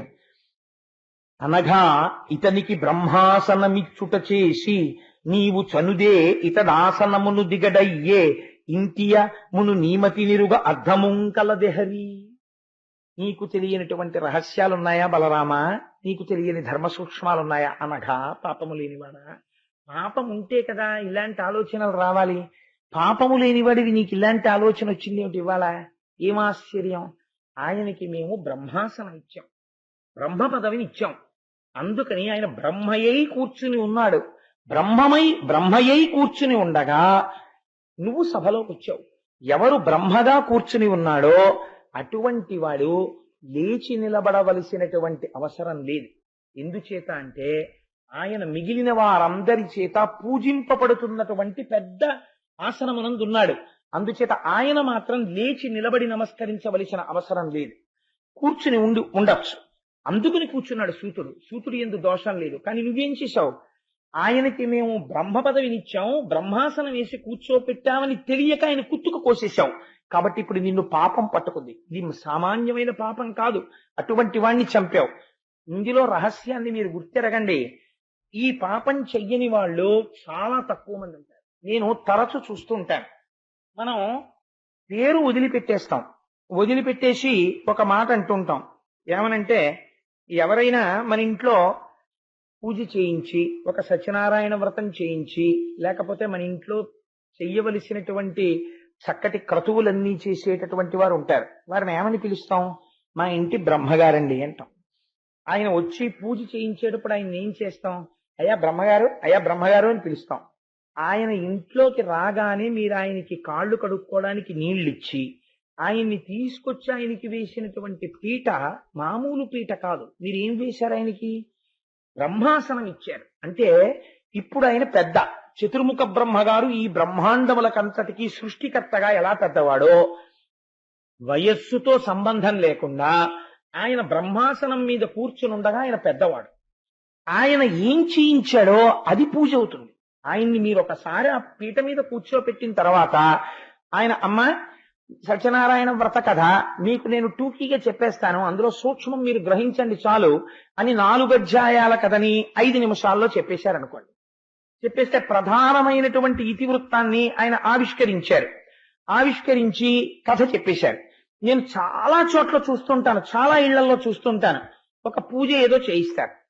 ఆ ఇంటికి వచ్చినటువంటి వాళ్ళు ఎవరో ఉంటారు, ఆ పూజ చూడ్డానికి వచ్చిన వాళ్ళు అంటారు, ఏమండి మేము మా మామయ్య గారి ఆడబొడిచి ఇంటికి మొన్న వెళ్ళాం, వాళ్ళు ఇలా చేయించారు, వాళ్ళు ఇది కూడా నైవేద్యం పెట్టించారు, వాళ్ళు కొబ్బరికాయలన్నీ కొట్టేయాలన్నారు, అధ్యాయానికి 2 కొట్టాలన్నారు, మీరు ఒకటే కొట్టించారే. వెంటనే ఏమవుతుందో తెలుసా అండి, మీరు పూజ చేసిన పుణ్యం రాదు. బ్రహ్మస్థానమునందు కూర్చోపెట్టిన వాణ్ణి అధిక్షేపించి ఆయన చెప్పవలసింది నువ్వు చెప్పవలసింది. ఆయన నడువడి చేత, ఆయన ఉపాసన బలం చేత, ఆయన కూర్చున్న స్థానము వలన మీ పూజ పూర్ణత్వాన్ని పొందేస్తుంది. ఒక్కొక్కసారి వచ్చినటువంటి వాడు మహాపురుషుడై ఉంటాడు, ఆయన ఎంత పూజ చేయించాడు కాదు, ఆయన మీతో రామా రామా రామా అనిపించాడు అనుకోండి, మీకు పూర్ణశక్తి వచ్చేయచ్చు. చెప్పలే. నేను ఇందాక ఆ మాట అంటే నాకు జ్ఞాపకానికి వచ్చింది స్ఫురణకి. మా ఇంటికి సాయంకాలం సుబ్రహ్మణ్య శర్మ గారు వచ్చారు. వారు పరమ గురుభక్తి కలిగినటువంటి వారు వారి గురువు గారైనటువంటి కృష్ణావధానుల గారి గురించి మాట్లాడుతూ ఒక మాట చెప్పారు. కృష్ణావధానుల గారికి షష్ఠి పూర్తి చేసుకునేటటువంటి వయస్సు వచ్చింది, 60 ఏళ్ళు వస్తే, ఇంకా పుట్టినరోజు వచ్చింది అనుకోండి, వస్తే ఆయన దగ్గర వేదం చదువుకున్న వారు, ఆయనకి శిష్యులైన వారు, ప్రశిష్యులైన వారు, ఆయనతో అనుబంధము కలిగిన వారు, ఐశ్వర్యమునందు మితిలేని వారి దగ్గర నుంచి ఎందరో ఉన్నారు. కాబట్టి వారందరూ షష్ఠి పూర్తిని తెలిస్తే పంచల చాపలని అవని ఇవని ఏవో పట్టుకుని వస్తారు కదా. కాబట్టి ఆయన ఎంత చక్కటి పని చేశారో చూడండి. షష్ఠి పూర్తి ఉన్నది అనగానే ఒక 10 రోజుల ముందు ఎవ్వరికీ చెప్పకుండా ఇల్లు తాళం వేసుకుని ఓ సూట్ కేసు అట్టుకుని భార్యను తీసుకుని కాశీ పట్టణానికి వెళ్ళిపోయి ప్రతిరోజు భార్యతో కలిసి గంగా నదిలో స్నానం చెయ్యడం, సంకల్పం చెప్పుకోవడం, గోపూజ చేసుకోవడం, చక్కగా విశ్వేశ్వరలింగానికి వెళ్లి అభిషేకం చేసుకోవడం, 60 రోజులు భార్యతో వారణాసిలో గడిపి షష్ఠి పూర్తి చేయడానికి కుదరదు, గురువుగారు కాశీ వెళ్ళిపోయారు అనిపించుకున్న తర్వాత అప్పుడు తిరిగి భార్యతో తిరిగి ఇంటికి వచ్చేసారు. ఎంతటి మహాపురుషుడండి ఆయన. ఏ వేదమైన చదువుకున్నారో ఆ వేదాన్ని ఆచరణలోకి తెచ్చుకున్న బ్రాహ్మణుడు. నేను ఒక్క మాట విని తెల్లబోయాను. తుఫాన్ వచ్చినప్పుడు వారి ఇల్లంతా గాలికి ఎగిరిపోతే వారు అనుష్ఠానం చేసుకోవాలి. చంద్రశేఖర పరమాచార్య స్వామి గాంధీజీని కలవలసి వస్తే సత్యమే మాట్లాడుకోవాలి, ఇద్దరు పరమ పవిత్రమైన స్థానంలో కలుసుకోవాలి. ఎక్కడ కలుసుకోవాలి మన ఇద్దరం అంటే, చంద్రశేఖర పరమాచార్య స్వామి, మహాత్మా గాంధీ ఇద్దరూ కూర్చుని మాట్లాడుకున్నది ఎక్కడో తెలుసా అండి, గోశాలలో.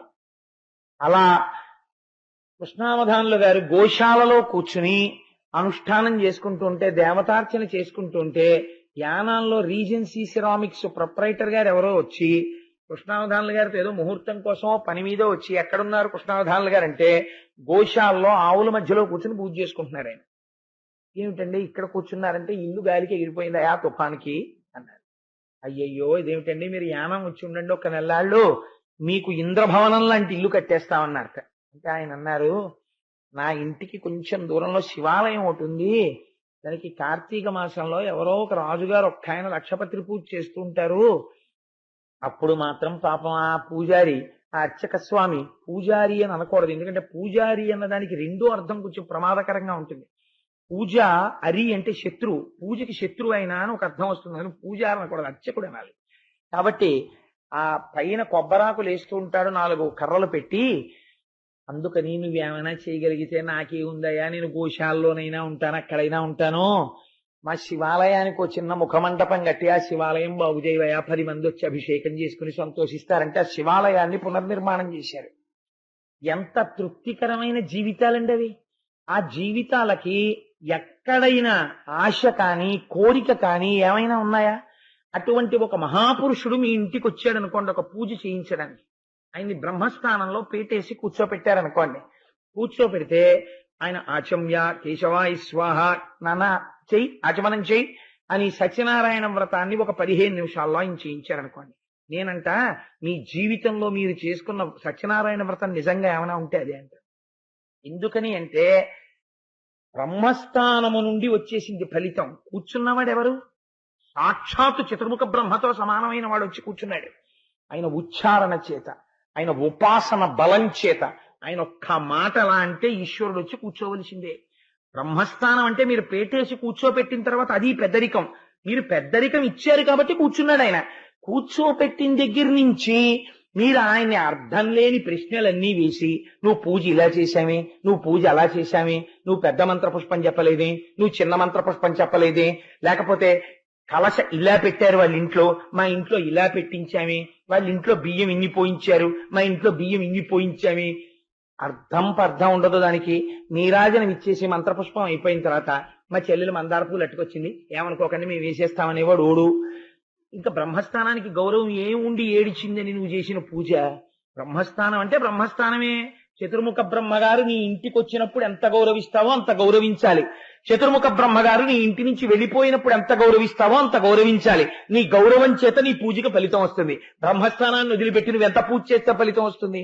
చతుర్ముఖ బ్రహ్మగారు ఇచ్చిన వరానికి శ్రీమన్నారాయణుడు కట్టుబడి అవతారాలు ఇచ్చాడు. నువ్వెంతటి వాడివి బ్రహ్మస్థానాన్ని అవమానించడానికి? నేర్చుకోవాలి జీవితంలో. బలరాముడు అంతటి వాడి విషయంలో అపోహపడ్డాడు. అపోహపడి బ్రహ్మస్థానమునందున్నవాడు కాబట్టి లేవక్కర్లేదని కూర్చున్నాడు తప్ప సూతుడు మహానుభావుడు నేను లేస్తే అపచారం అవుతుంది, బ్రహ్మస్థానంలో ఉన్నవాడు లేచిపోతే, అందుకని లేవలేదు. ఇది తెలుసుకోక కుశాగ్రంతో తల కొట్టేశాడు. ఇప్పుడు బాధపడ్డాడు. అయ్యయ్యో నేను చాలా పొరపాటు చేసేసానయ్యా, ఇంతటి మహానుభావుడిని చంపేశాను. కాబట్టి ఇప్పుడు నేనేం చెయ్యాలి? మీరు నాకు ప్రాయశ్చిత్తం చెప్పండి. నన్ను ఈ పాపం కట్టి కుడిపేయకూడదు. నా వల్ల మహాపరాధం జరిగింది, నేనేం చెయ్యను? వాళ్ళు అన్నారు, ఎంత గమ్మత్తుగా ఉంటాయో చూడండి. సూతుడు లాంటి వ్యక్తి ఒక్క మాట అన్నాడు బలరాముడు. ఏమిటి సూతుడుకున్న గొప్పతనం? వ్యాసుల వారు రాసినటువంటి పురాణ కథలు తెలుసుకుని మీకు చెప్తుంటాడు అన్నాడు. వీళ్ళు అన్నారు, ఆ కథలోని తత్వము లేనినాడు మా మనుష్య జీవితానికి ఆలంబనమే లేదు. ఆయన చెప్పాడు కాబట్టి మా జీవితాలు ఏమిటో మాకు అర్థమయ్యాయి. అంతటి మహాపురుషుడిని పక్కన పెడితే నువ్వు ఏది చేసినా మాకు సరిపోదు. అందుకని నేను అనంతుడను అని నువ్వు అన్నావు కదా, ఆ ఈశ్వర శక్తితో సూతుడికి ప్రాణం పోయి మళ్ళీ. ఆయన ఎంత గొప్పవాడో చూడండి. బలరాముడు అన్నాడు, నిజమే, మీరు నాకు చాలా మంచి మాట చెప్పారు, చాలా చక్కటి మాట మీరు అడిగారు. ఈ సూతుడు బ్రతకవలసిన వాడు, ఈయన లోకమునకు పనికొచ్చేవాడు. కాబట్టి ఈ సూతుడిని నేను బ్రతికిస్తాను. ఎలా బ్రతికిస్తానో తెలుసా? నా యోగ శక్తి చేత బ్రతికిస్తాను. అలా ఇలా బ్రతికించను. మామూలుగా సూతుడికి ఇప్పుడు నేను బ్రతికించిన సూతుడికి ఎంత తేడా వస్తుందో చూడండి అన్నాడు. ఈ సుతునకి ఇప్పుడు మహాసత్వము ఆయువును అనామయమున్ విద్యా సామర్థ్యము కలిగి సుధీ సత్తములారా ఈ క్షితిన్ విలసిల్లున్. రోగం అంటే ఏమిటో ఉండదు ఇంకా సూతుడికి. అసలు బుద్ధి యందు ధారణాశక్తి చెడిపోవడం అంటే ఏమిటో ఉండదు ఇంకా సూతుడికి. అపారమైనటువంటి విద్యాబలంతో ఉంటాడు సూతుడు. గొప్ప శక్తి కలిగినటువంటి వాడై ఉంటాడు. అటువంటి సామర్థ్యములను సూతుడికి ఇచ్చి నేను మళ్ళీ పునః జీవితాన్ని ఇస్తున్నాను అని మళ్ళీ తన యోగ శక్తితో బతికించాడు. సూతుడు లేచాడు. మనిషి చేసిన పొరపాటుకి బాధపడడం అంటే ఎలా ఉంటుందో చూడండి. ఇది ఇచ్చిన తరువాత అన్నాడు, నేను కొత్తగా చేసింది ఏముంది? మీకున్న సూతుడిని చంపేశాను, మీకున్న సూతుడిని ఇచ్చేసాను, అంతే కదండి. కొత్తగా చేసింది ఏమైనా ఉందా? నేను తరచు చెప్తుంటాను. రమణ మహర్షి ఓ మాట చెప్తుండేవారు, ఏమీ లేనివాడు ఇంట్లో ఉన్న చలివిడితో వినాయకుడిని చేసి పూజ చేసి నైవేద్యం పెట్టవలసి వస్తే ఆ చనివిడి వినాయకుడు పొట్టగిల్లేసి అక్కడ పెట్టి నైవేద్యం పెట్టేశాక, అలా మీకున్న సూతుడే ఓ దర్భతో తెంపేశాను, మీకున్న సూతుడినే మళ్ళీ బతికించి ఇచ్చేశాను, ఏవో 2 గుణాలు ఎక్కువ ఇచ్చాను. అందుకు నా మనసు బాధ తీరలేదు నేను చేసిన తప్పు పనికి. మీరు ఇంకేమైనా అడగండి, నేను చేసి పెడతాను, చేసి పెడితే నాకు తృప్తిగా ఉంటుంది అన్నాడు. మహాత్ముల బుద్ధి అంతా. నేను అందుకనే 2 లీలలు పక్క పక్కన పెట్టాను. దుర్యోధనుడి బుద్ధికి బలరాముడి బుద్ధికి ఎంత తేడా ఉంటుందో చూడండి. పొరపాటు ప్రతివాడు చేస్తాడు. పొరపాటు చేయడం తప్పు కాదు. మనుష్య జీవితంలో పొరపాటు చేయనివాడు ఎవరు ఉంటారండి? పొరపాటు చేసిన వాడు బలరాముడిలా ప్రవర్తించాలి తప్పు తెలుసుకున్న తర్వాత. అది జీవితానికి వెలుగు తీసుకొస్తుంది. కాబట్టి నేను ఇంకొకటి ఏదైనా చేస్తాను, మీకేం కావాలి అడగండి అన్నాడు. అంటే ఆయన అన్నాడు, అయితే నువ్వు మాకు ఒక ఉపకారం చేయి, ఇల్వలుడనేటటువంటి రాక్షసుడి యొక్క కుమారుడు పల్వలుడనేటటువంటి వాడు ఉన్నాడు. వాళ్ళ పేర్లు పెట్టుకోవడం కూడా అంత బాగా పెట్టుకున్నారు. అందుకని వాడు ఎప్పుడూ ఏం చేస్తాడంటే మేము ఎప్పుడు యజ్ఞం చేస్తాం, ఎప్పుడు యాగం చేస్తామని చూస్తాడు. మేము ఇలా యజ్ఞం మొదలుపెట్టి ఆరణిమంధనం చేసి అగ్నిహోత్రం తీసుకొచ్చి యజ్ఞవీధిలో పెట్టి హవిస్సు ఇవ్వడం మొదలు పెట్టగానే వాడు పట్టుకుని వచ్చేస్తాడు ఆకాశంలోకి. మలమూత్రాలు, రక్తము ఇవన్నీ పట్టుకొచ్చి అగ్నిహోత్రంలో వేసేస్తాడు. అగ్నిహోత్రంలో వేదిలో ఉన్న అగ్నిహోత్రము చల్లారిపోతుంది. వాడు పెద్ద పక్క పక్క పక్క పక్క నవ్వేసి వెళ్ళిపోతాడు. ఒక్కొక్కడికి ఎక్కడైనా ఓ మంచి పని జరుగుతోందంటే దాన్ని ఎన్ని రకాలుగా చెడగొట్ట ఇచ్చని ఆలోచిస్తాడు. వాడు పైకి ఎలా కనపడ్డా వాడు లోపల రాక్షసుడు. కాబట్టి ఎటువంటి ఆలోచన పల్వలుడిది అంటే ఎలా పాడు చేసేద్దాం యజ్ఞయాగాదులు. ఎందుకు అది పాడు చేసేస్తే ఏమిటి? అదేనా పోస్టా, అదేనా ఉద్యోగం, అది ఎవరన్నా ఇచ్చాడా వీడికి? ఆసురీ ప్రవృత్తి. మీరు కొంతమందిని చూడండి, ఇదే పని మీద ఉంటారు. వాడి పని ఏమిటంటే ఎక్కడైనా ఓ మంచి పని జరుగుతోంది అనుకోండి, వాడికి ఉన్న తెలివితేటలన్నీ పణంగా పెట్టి దాన్ని ఎంత బాగా పాడు చేసేయచ్చు అని ఆలోచిస్తాడు. వాడు పచ్చగడ్డిలో అగ్నిహోత్రాన్ని పుట్టిస్తాడు, కర్పూరానికి చల్లదనాన్ని తీసుకొస్తాడు. వాడి బుద్ధి అంత గొప్పగా ఉంటుంది. కాబట్టి వీడికి చేసే పని ఏమిటంటే అదే ఆసురీ ప్రవృత్తి. కాబట్టి యజ్ఞవేది యొక్క అగ్నిహోత్రమునందు మలమూత్రములు వేసి చల్లారుస్తుంది. వాడు సంతోషపడిపోయి వెళ్ళిపోతుంటాడు. వీరు మళ్ళీ ఎక్కడికో పెడతారు పాపం, మళ్ళీ మొదలెడతారు, మళ్ళీ మొదలు వాడు వచ్చేస్తుంటాడు. వాడి అడిగే కోరిక కూడా అర్థం ఉండాలండి. ఎవరైనా ఓ కోరిక కోరుకోండి అన్నారు అనుకోండి, కోరిక కోరుకోండి అనగానే ఓ వెర్రి కోరిక ఒకటి వచ్చేసింది అనుకోండి, వచ్చేస్తే దాంట్లోంచి ప్రమాదం వచ్చేస్తుంది. నీతి చంద్రికలో ఒక కథ ఉంది. వెనకటికి ఓ వెర్రి బ్రాహ్మడు దానం పెట్టడానికి వెడితే ఆవిడెవరో ఫోన్లే ఉండిపోయింది కదా అని చెప్పి ఓ కేజీ బియ్య పిండి ఇచ్చింది ఆవిడ. మామూలుగా ఇంట్లో ఏదో భోజనం పెట్టేసి రూపాయి పావులాయో ఎంతో ఇచ్చి పట్టుకెళ్ళబోయే మా ఇంట్లో ఉండిపోయింది ఎప్పుడైనా అట్లేసుకో అని ఓ కేజీ బియ్య పిండి ఉంటే ఇచ్చింది. వాడు ఏం చేశాడంటే ఆ కేజీ బియ్య పిండి తెచ్చిన దగ్గర నుంచి ఇంకా వాడికి ఆరాటం. వెర్రి ఎలా ఉంటుందో చూడండి. ఈ పిండి ఇక్కడ పెట్టి నేను పడుకుంటే చీమలు తినేస్తే కొంత పిండిని, పోని ఇది తీసుకెళ్లి చీమలు తినకుండా నీళ్లలో పెడితే చమాయింపు తగిలి గడ్డ కట్టేస్తే, ఆలోచించి ఆలోచించి ఆలోచించి ఇలా కాదు దీనికి చీమలు పట్టకూడదు, ఈగ కూడా ఇంత తినకూడదని ఆలోచించి ఓ కుండట్టుకొచ్చి ఆ కుండ శుభ్రంగా తోమి బట్ట పెట్టి దాన్ని తుడిచి తడి లేకుండా చేసి ఈ బియ్యపిండి అందులో పోసి కుండ ఎక్కడ పెడితే చీమలు పడతాయో ఈగలు పడతాయో అని ఓ ఉట్టి కట్టి ఆ ఉట్టిని ఏదైనా వచ్చి ముట్టుకుని తినేస్తుందేమో అని తన పడుకున్న మంచం మీదే తన గుండెల మీద ఉండేటట్టుగా ఉట్టిని కట్టుకుని ఆ బియ్యపిండి ఉట్టి కింద పడుకున్నాడు. పడుకుని అమ్మయ్యా నేను ఒక 4-5 రోజులు ఎక్కడికి ఆయవారానికి వెళ్ళక్కర్లేదు, బియ్యపిండి ఇక్కడే ఉంది అనుకున్నాడు. బియ్యపిండి మీద వ్యామోహంతో పడుకున్నాడు కదండి. వాడికి కలొచ్చింది, ఈ బియ్యపిండి నేను తినడమే కాకుండా కొన్ని అట్లేసి అమ్మితే డబ్బు వస్తుంది. అప్పుడు ఆ డబ్బుతో ఒక ఆవుని కొంటే పాలిస్తుంది. అప్పుడు ఆ పాలు అమ్మితే ఇంకా డబ్బు వస్తుంది. అప్పుడు నేను బోల్డన్న ఆవులు కొంటే పెద్దదైపోతున్నాయి. అప్పుడు పొలం కొంటే పొలం దున్నుతాను. అప్పుడు ఆ తర్వాత పెళ్లి చేసుకుంటాను. ఆ తర్వాత పిల్లలు, ఓయ్ బాబో ఐశ్వర్యం, గుర్రాలు, పొలాలు, ఆనందంలో వాడు ఆ కల్లో ఓయ్ రాయ్ ఓయ్ అన్నాడు. అంటే ఈ 2 చేతులు కొండగా వెళ్ళి నడిపి వాడు లేచి చూసేటప్పటికి పిండి అంతా పక్కన నీళ్ళల్లో పడిపోయింది. దరిద్రం వదిలిపోయింది. వాడు ఏ స్థితిలో ఉన్నాడో ఆ స్థితిలోనే ఉన్నాడు. ఒక్కొక్క వెర్రాలోచన ఎలా ఉంటుందంటే అర్థం బర్థం లేనటువంటి స్థితి. దానికి ఆ కోరికకి సంబంధమే ఉండదు. మీరు కోరే కోరిక ఎప్పుడూ మీరు నిర్ణయించుకున్నటువంటి స్థానము నుంచి మిమ్మల్ని చెడగొట్టకూడనిదై ఉండాలి మీ కోరిక. అలాంటి కోరిక మీ ఆశయాన్ని మీరు నెరవేర్చుకోవడానికి పనికొస్తుంది. అంతేగాని మీరు కోరికనే కోరికే మీరు పెట్టుకున్న ఆశయానికి భిన్నంగా ఉండేదనుకోండి, ఉపయోగమే ఉంది. అది ఆశయం ఎలా అవుతుంది మీలో?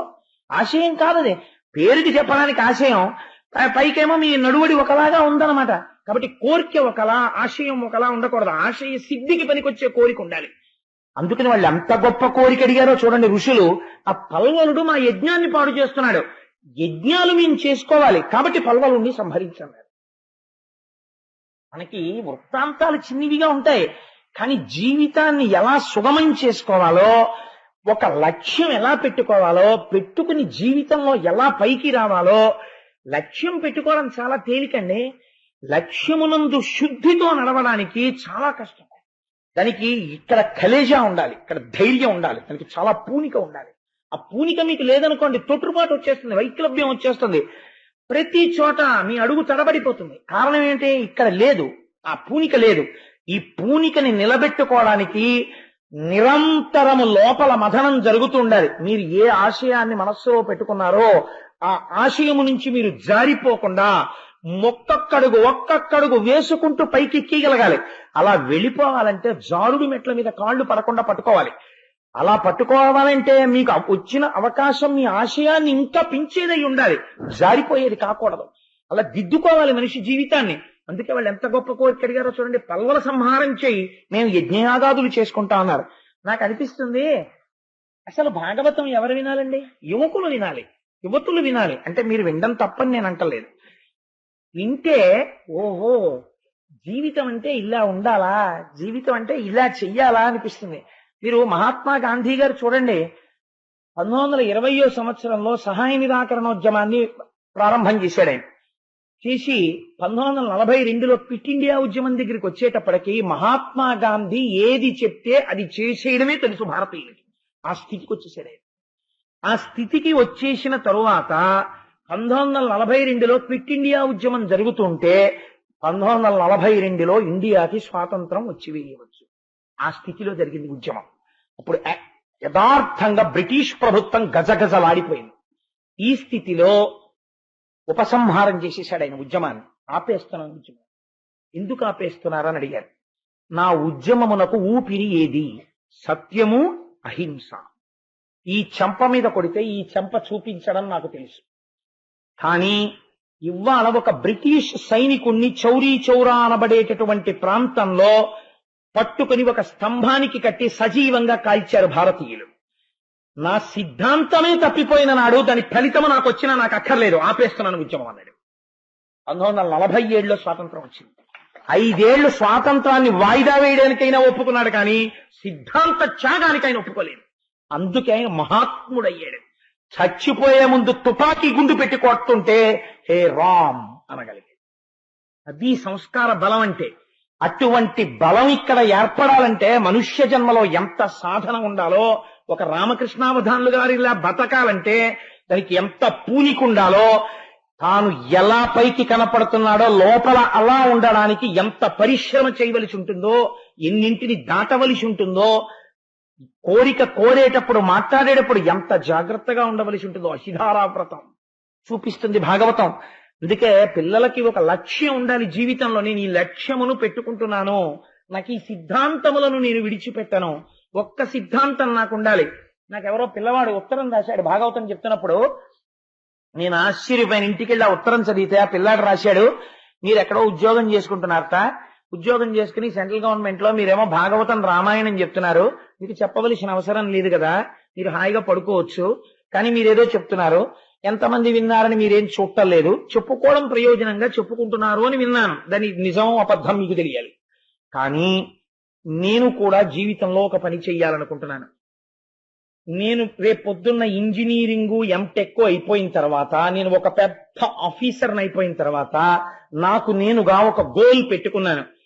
ఈ దేశంలో పెద్ద పెద్ద చదువులు చదువుకోవాలనుకుని చదువుకోలేకుండా ఉండిపోయినటువంటి నిరుపేద కుటుంబాల్లో ఉన్నటువంటి ఒక 4-5గురినైనా ఎంచుకుని వాళ్ళకి కావలసిన విద్యా సౌకర్యం ఇప్పించి వాళ్ళు పెద్ద అధికారులయ్యేట్టు నా జీవితంలో నా ఆర్జనలో కొంత వినియోగిస్తాను. నేను ప్రతిజ్ఞ చేశాను, నేను ఆదర్శాన్ని తీసుకున్నాను అని ఉత్తరం రాశాడు. నేను ఎంత సంతోషపడిపోయాను ఆ ఉత్తరం చదివి.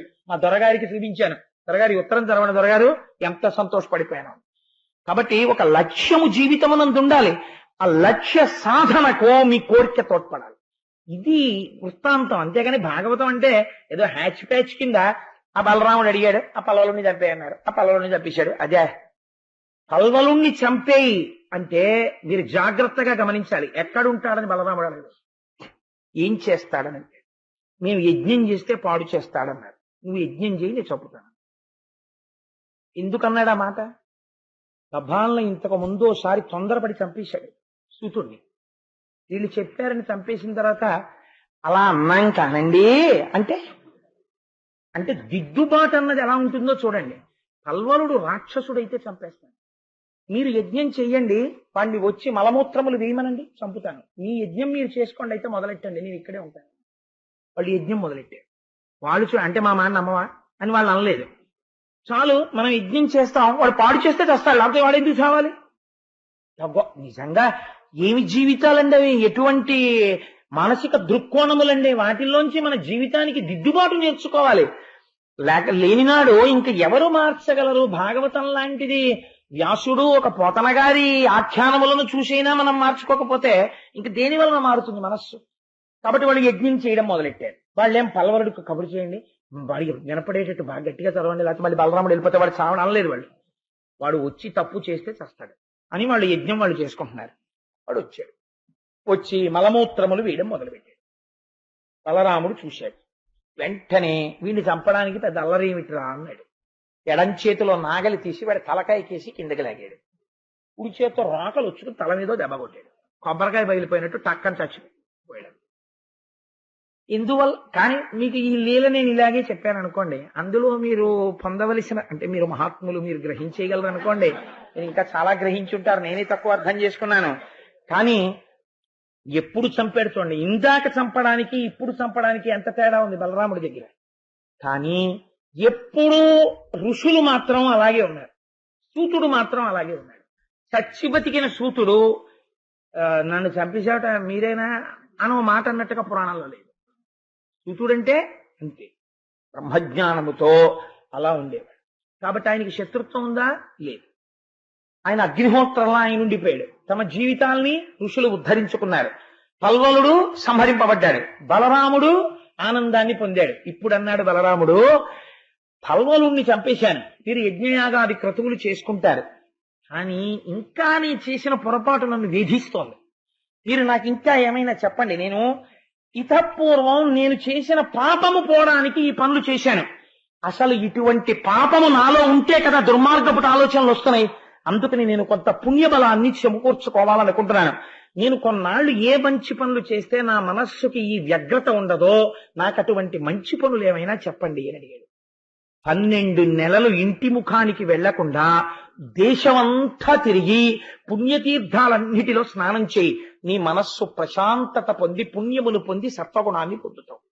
సత్వగుణాన్ని పొందడం అంటే బలరాముడికి లేదా అని కాదు, మనస్సునందు పాపపుటాలోచన అహంకారము పైకి రావు, వినయంతో నిలబడగలుగుతావు బలరామా, తీర్థముల యందు స్నానం చెయ్యి అన్నారు. అంటే అప్పుడు బయలుదేరి స్నానానికి వెళ్ళాడు. వెళ్లి తీర్థములన్నిటా స్నానం చేశాడు. మీరు చూడండి, ఇవాళ మన పరిస్థితి ఎలా ఉంటుందంటే, స్నానానికి వెడతాం, వాడు వెంకటాచలంలో దిగుతాడు. వాడు వెంకటాచలంలో దిగిన దగ్గర నుంచి వాడు ఆలోచన దేని మీదంటే, భీమాస్లో టిఫిన్ బాగుంటుందా లేకపోతే అర్జునాస్లో టిఫిన్ బాగుంటుందా. అన్నమాచార్యుల వారికి అదిగో అల్లదిగో శ్రీహరివాసము కనపడింది, నీకంతా కనపడకపోతే పోనీ వచ్చిన నష్టమేం లేదు. కానీ వీడి ప్రయత్నం అంతా ఎంత అమ్మయ్య ఏడుకొండ, మీరు అంతవరకు ఎందుకండి, నేను ఒక్క మాట అన్నానని మీరు మరోలా అనుకోవద్దు, నన్ను క్షమించండి, నేను ఇంత కఠినమైన మాట వాడేశానని. వెంకటాచల క్షేత్రంలో చెప్పులేసుకోకుండా తిరిగేటటువంటి వాళ్ళు ఇవాళ ఎంతమంది పక్కన పెట్టేయండి. జీవితంలో వెంకటాచల క్షేత్రంలో నువ్వు అడుగు పెట్టావు, కనీసం తిరుపతి పట్టణంలోకి అడుగు పెట్టగానే ఆ తిరుపతి పట్టణంలో రామానుజాచార్యుల వారు తిరిగారు, తిరుమల నంబి తిరిగారు, అన్నమాచార్యుల వారు తిరిగారు, ఎందరో మహాపురుషులందరూ తిరిగినటువంటి ప్రాంతం. అక్కడ నువ్వు తిరుగుతున్నావు, కనీసం చెప్పులు వేసుకోకుండా తిరగలేనంత చెప్పుల మోజు పెంచుకున్న చెప్పుని అని ఒక్కసారి చెప్పులిప్పి తిరుపతి గడ్డ కళ్ళకద్దుకోవడం కూడా తెలియని సంస్కృతిలో మనం ఇవాళ ఉంటే, పుణ్యం వచ్చేయి అంటే ఎక్కడి నుంచి వచ్చేస్తుంది? రైలు దిగిన వాళ్ళల్లో ఎంతమంది తిరుపతిలో దిగగానే ఒక్కసారి చెప్పులిప్పి ఇంత మహాక్షేత్రంలోకి నేను వచ్చానని ఒక్కసారి కళ్ళకద్దుకుని నమస్కరించి తప్పక చెప్పులు వేసుకుంటున్నానని మళ్ళీ చెప్పులు వేసుకుంటారో నాకు చూపించండి. తద్భావం తద్భవతి. ఇక్కడ ఉంటే కదా ముందు అసలు అది చేసేది. మీరు ఒక్కసారి తిరుపతి రైల్వే స్టేషన్ ముందు నిలబడి అలా చూడండి, ట్రైన్స్ వచ్చినప్పుడు చాలా క్యాజువల్ గా, యాజ్ దో అర్చనానంతర దర్శనం టికెట్ ఉంది కాబట్టి, కాటేజీ బుక్ అయిపోయింది కాబట్టి, ఎవడి కోసం దర్శనం ఇవ్వడు వెంకటేశ్వర స్వామి ఇస్తాడు. 100 రూపాయలు పెట్టి కొనుక్కున్నాం, ఇచ్చి తీరుతాడు దర్శనం. 100 ఇచ్చిన వాడెవరు? ఈ ఆలోచన ఉండదు. ఇలా తెంపరితనంతో బయలుదేరి తెంపరితనంతో తిరుమల వెడుతూ అనేకాలు పోగొట్టుకుని బుద్ధులు తెచ్చుకున్న కుటుంబాలు ఎన్నో నాకు తెలుసు. కాబట్టి ఈశ్వరుడి విషయంలో ఎక్కడ మనకి నిబద్ధత ఉన్నది? ఆ నిబద్ధత అవసరం. ఓ పుష్కరిణిలో స్నానం చేయరా అన్నాం అనుకోండి, స్వామి పుష్కరిణిలో నీళ్ళండి ఏదో వాసన అంటాడు. వీడు చేసేసే స్నానాలన్నీ చాలా గొప్ప స్నానాల్లాగా. అయ్యో ఇది స్వామి పుష్కరిణి, నా జీవితంలో ఇన్నాళ్ళకి నేను ఇందులో స్నానం చేస్తున్నాను అనడం. మీరు నదిలో స్నానం చేయమన్నారు అనుకోండి, మీరు కాశీ అన్నారు అనుకోండి, అబ్బాయి ఏమి కాశీ అండి అనడం. కాశీ అంతా వాటర్ పొల్యూషన్ అయిపోయిందండి అంటాడు. ఇప్పుడు అమ్మ బాబోయ్, అసలు నిజంగా ఆ ఉచ్చారణే వీడు లండన్ లో పుట్టినట్టుంటుంది. గోదావరి ఎక్స్ప్రెస్ అంటాడు, గోదావరి ఎక్స్ప్రెస్ అండవాడు అసలు. సరే ఎనివే నాకెందుకులేండి, ఇప్పుడు దాంట్లోకి వెడితే మళ్ళీ చాలా నేను వ్యగ్రతను పొందుతాను. మళ్ళీ లేనిపోంది నేను బలరాముళ్ళ నేనేం చేయాలి ఎందుకు వచ్చింది. కాబట్టి దాన్ని అక్కడ వదిలేస్తేనే హాయిగా ప్రశాంతంగా ఉంటుంది మనస్సు. అంటే ఒక్కొక్కరిని చూస్తుంటే, ఒక్కొక్కరి ప్రవర్తన చూస్తుంటే, హోటల్కి వెళ్ళడం తప్పని నేను అంటలేదు, నేను వెళ్తాను. కానీ ఆ ఒక మన్నన, ఒక మర్యాద ఉండాలి కదా. ఒక క్షేత్రానికి వెళ్ళినప్పుడు అసలు కనుమరుగైపోతున్నాయి. ఏమిటో ఎక్కడికెళ్ళినా రాక్షస ప్రవృత్తే తప్ప ఏమిట్రా ఇలాగైపోయింది ఈ ప్రపంచం, అసలు ఇంత అసహ్యంగా. నేనండి మీకు ఇలా సభాముఖంగా నేను చెప్పచ్చో చెప్పకూడదో నాకు తెలియదు, కానీ నా కడుపు మండిపోయిన సంఘటన ఒకటి మీకు చెప్తాను. మీరు అవధరించండి. నేను తప్పు మాట్లాడానేమో మీరు చెప్పండి. ఒకవేళ నేను తప్పు మాట్లాడుంటే మీరు నన్ను ఈ సభలోనే చెప్పండి, కోటేశ్వరరావు మీ అభిప్రాయం తప్పని. నేను కాశీ వెళ్ళాను. కాశీ వెళ్ళి ఎందరో ఆడవాళ్లు స్నానం చేస్తుంటారు. అక్కడ పడవలు తోలేవాళ్ళు ఎవరో కాదు, మనవాళ్ళు.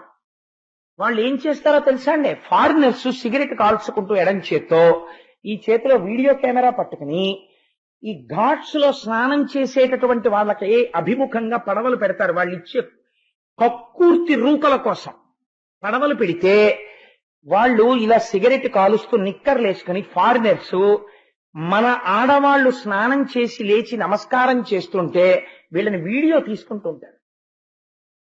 పరమ పవిత్ర భావనతో మీరు కాశీలో మునిగి స్నానం చేసి ఒడ్డుకొచ్చి బట్టలు మార్చుకుంటూ స్నానం చేసి లేస్తున్నటువంటి ఆడదాన్ని ఫారినర్స్ వీడియో తీస్తున్నప్పుడు అలా తీయకూడదని చెప్పగలిగిన పౌరుషం ఉన్న యంత్రాంగము చచ్చిపోయిందా ఈ దేశానికి?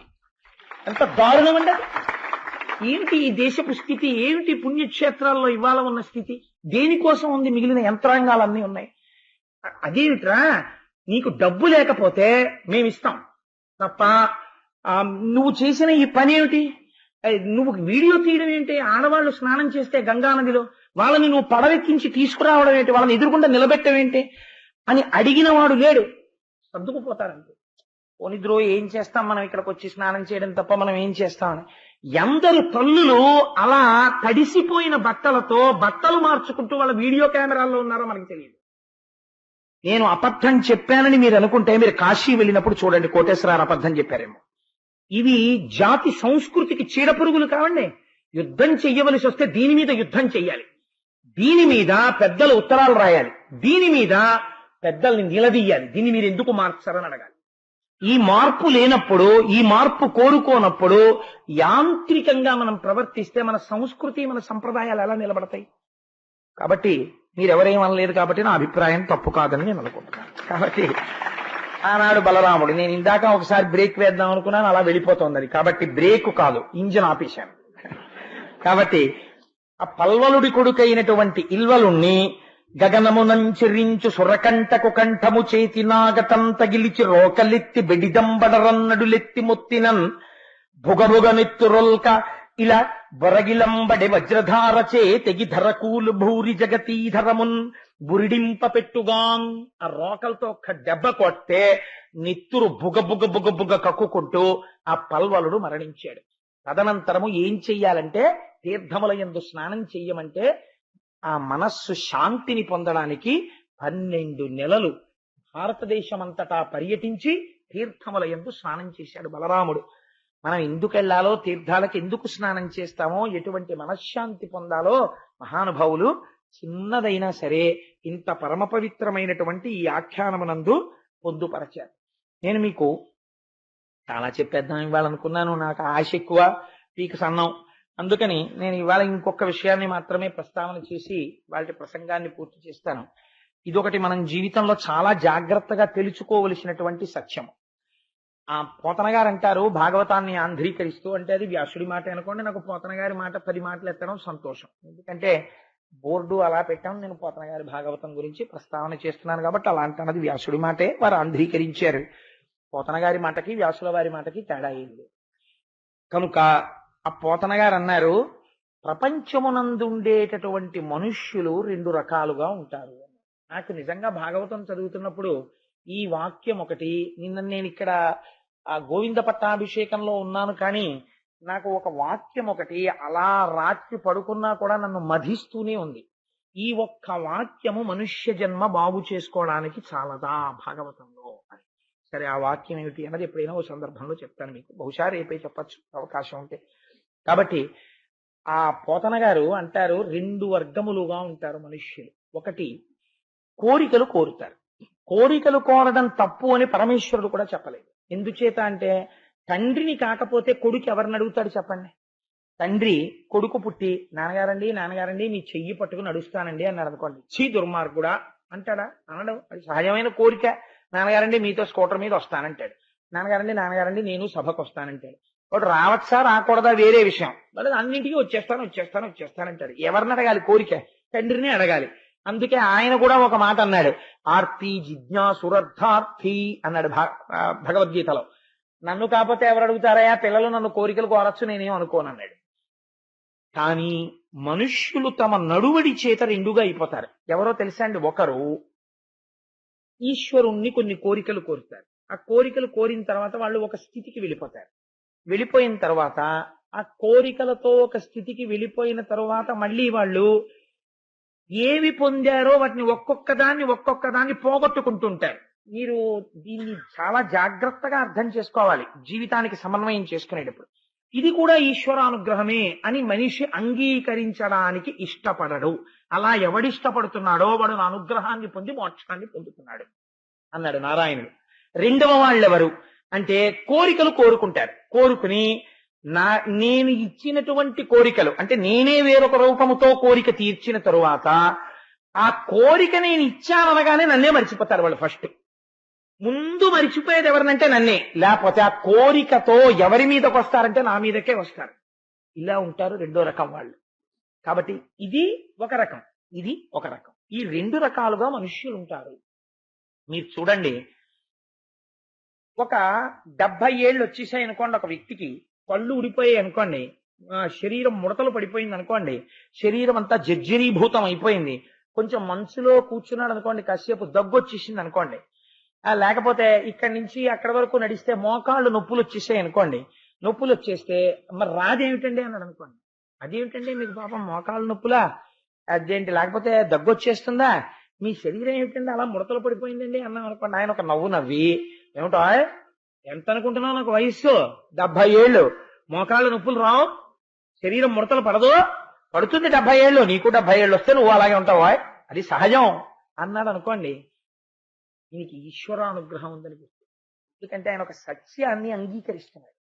పుట్టించిన వాడెవడో, పెంచిన వాడెవడో, యవ్వనం ఇచ్చిన వాడెవడో, ఆ రోజున నువ్వు ఏం తిన్నా జీర్ణం చేసిన వాడెవడో, ఏం చేసినా ఓపిక ఉంచిన వాడెవడో వాడు క్రమంగా తీసేస్తున్నాడు. కాబట్టి ఇది డొల్లకుండా అవుతోంది.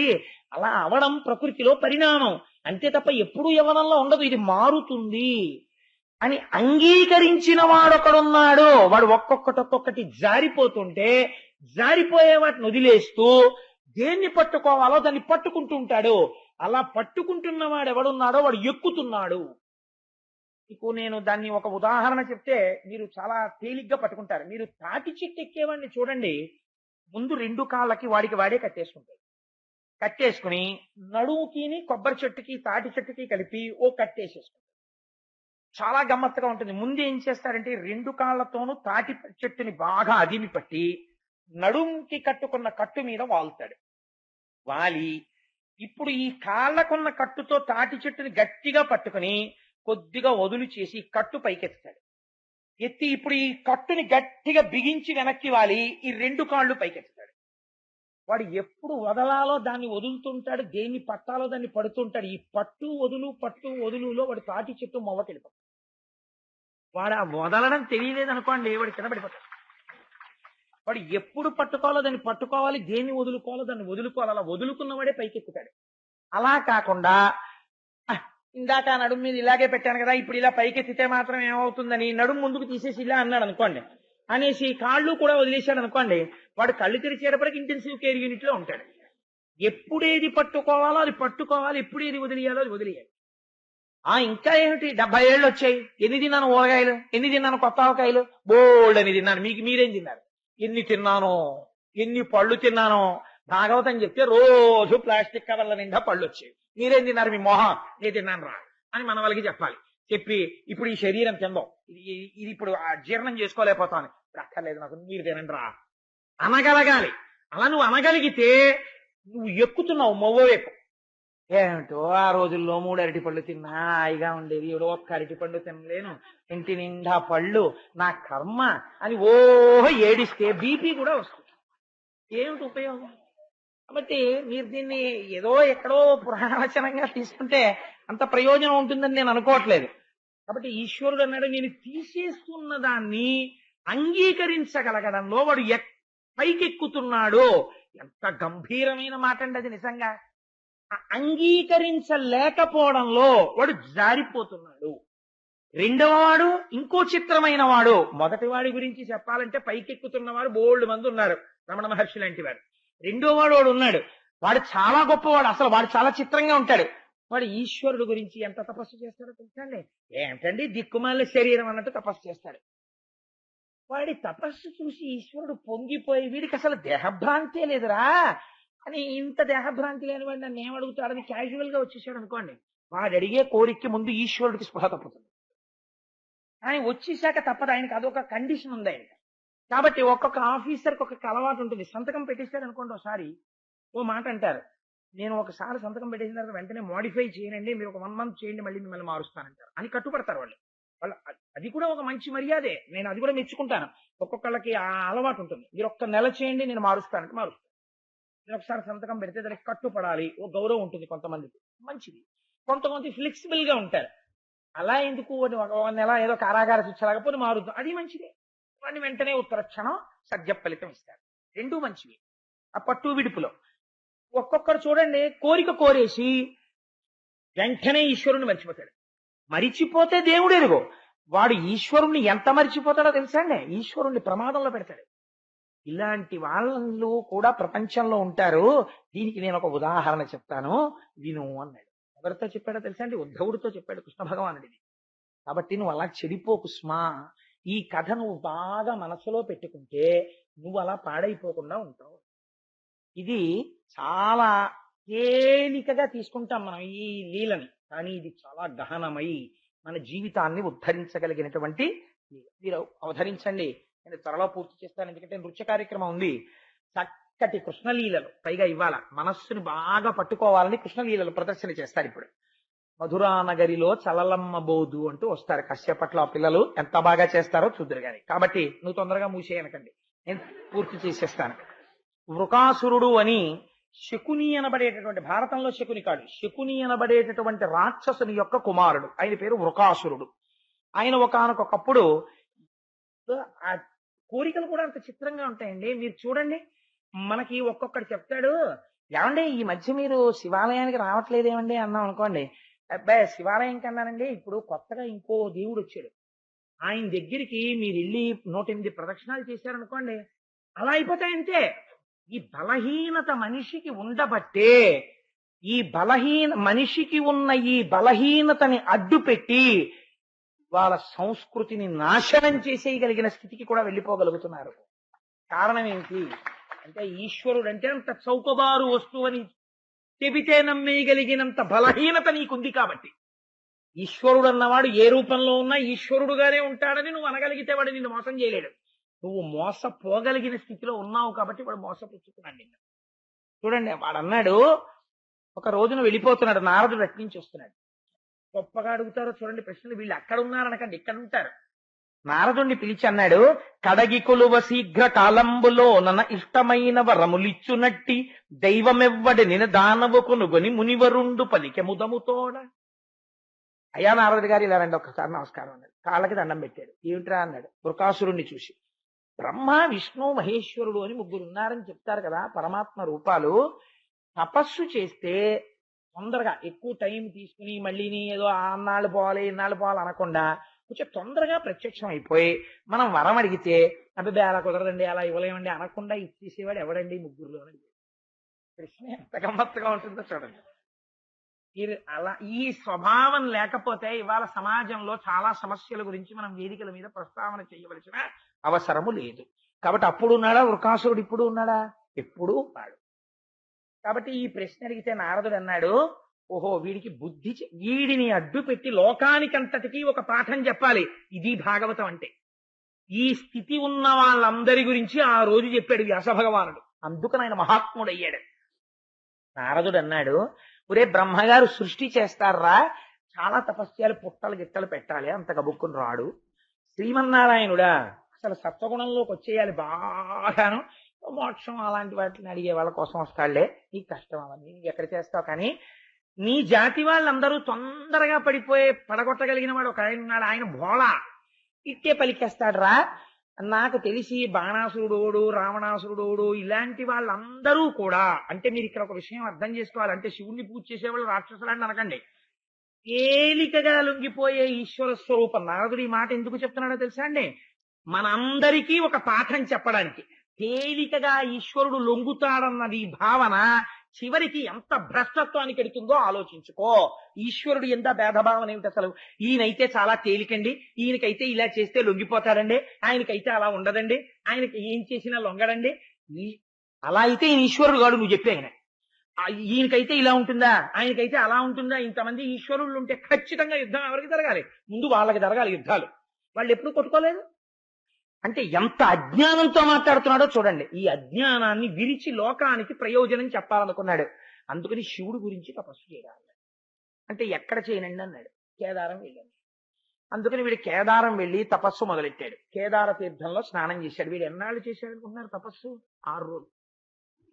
7వ రోజు వచ్చేటప్పటికి వీడికి టెన్షన్ మొదలైపోయింది. 6 రోజులు అయిపోయింది తపస్సు, ఇంకా రాలేదు శంకరుడు. అంటే ఎలా ఉంటుందో తెలుసా అండి? అవతలవాడి మాట ఏదో నమ్మడం చాలా తేలిక, కానీ ఏమిటో ఇటువైపు పలకలేదు. ఇప్పుడు ఇది వదిలేస్తే ఉభయభ్రష్టత్వం ఉపసన్యాసం, కాబట్టి ఇది వదలడానికి లేదు, అది పట్టుకోవడానికి లేదు మళ్ళీ. కాబట్టి ఏమైపోయాడు? రెండింటి మధ్యలో నలిగిపోతాడు. కాబట్టి ఇప్పుడు ఏమైపోయింది?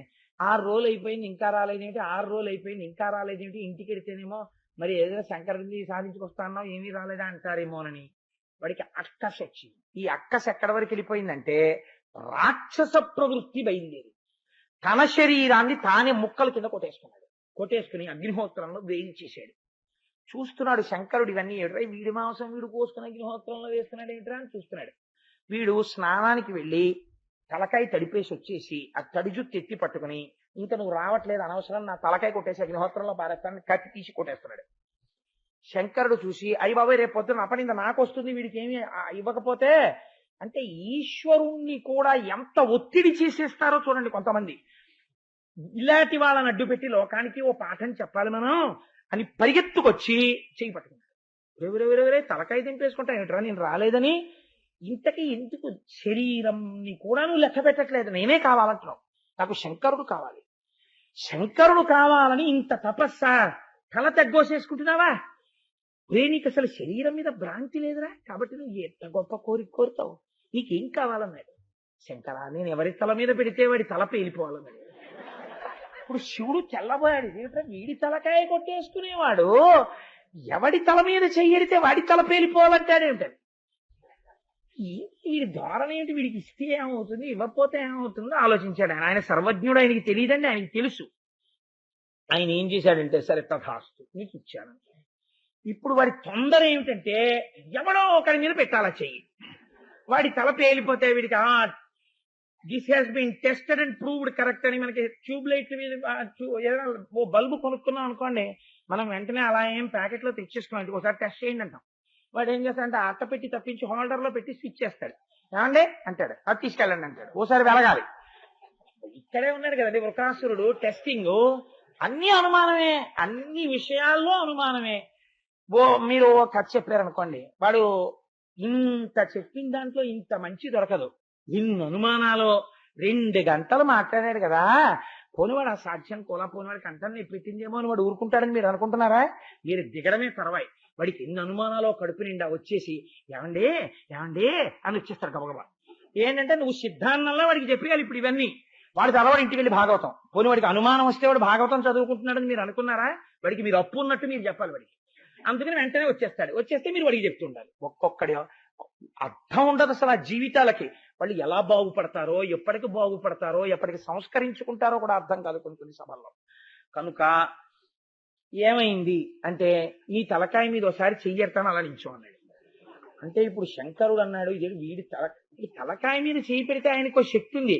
ఈయనిచ్చిన వరానికి ఈయన తలకాయ మీదే చెయ్యడితే వాడు చెయ్యి పేలిపోయి ఈయన చేయగలడు. కానీ ఒకసారి రమణ మహర్షి దగ్గరికి ఒక ఆయన వచ్చాడు. వచ్చి నేను మీ తల మీద చెయ్యెడతాను, మీ తల మీద చెయ్యెడతాను, నా శక్తి మీలో పెడతానన్నాడు. వద్దన్నాడు. వద్దు, అలా కాదు నేను పెడతానన్నాడు. నేను చెప్తున్నాను నువ్వు అలా పెట్టలేవు, నీ తపశ్శక్తి ఎక్కువ నువ్వు అనుకుంటున్నావు కదా, మంచిదే చక్కగా ఉంచుకో, పెట్టకు నా తల మీద చెయ్యను. అబ్బాయి నేను పెట్టేస్తానన్నాడు. నేను వద్దని చెప్తున్నాను అన్నాడు. కుదరదు పెట్టేస్తానన్నాడు. నీ కర్మ పెట్టే అయితే పెట్టాడు. చెయ్య ట్రాన్స్ఫార్మర్ తగిలివాడు పడినట్టు మైలు దూరం వెళ్ళి పడిపోయి ఈయన శక్తి అంటే ఆయన గోచి పెట్టి కూర్చున్నారు కాబట్టి ఆయన ఎందుకు పనికిరాని వాడు. ఇంతమంది ముందు ఆయన తల మీద చెయ్యి పెట్టి నేను ఆయనలో శక్తులు ప్రవేశపెట్టానంటే ఈయన కాళ్ళకి దండం పెట్టే వాళ్ళందరూ ఈయన కాళ్ళకి దండం పెడతారు. ఒక్కొక్కరు వెర్రి అలా ఉంటుంది. మైలు దూరం వెళ్ళి పడిపోయి ఫ్రాక్చర్లకి కట్లేయించుకోవడానికి హాస్పిటల్కి పోయాడు. ప్రపంచం ఎంత చిత్రంగా ఉంటుంది అనుకుంటున్నారు మీరు?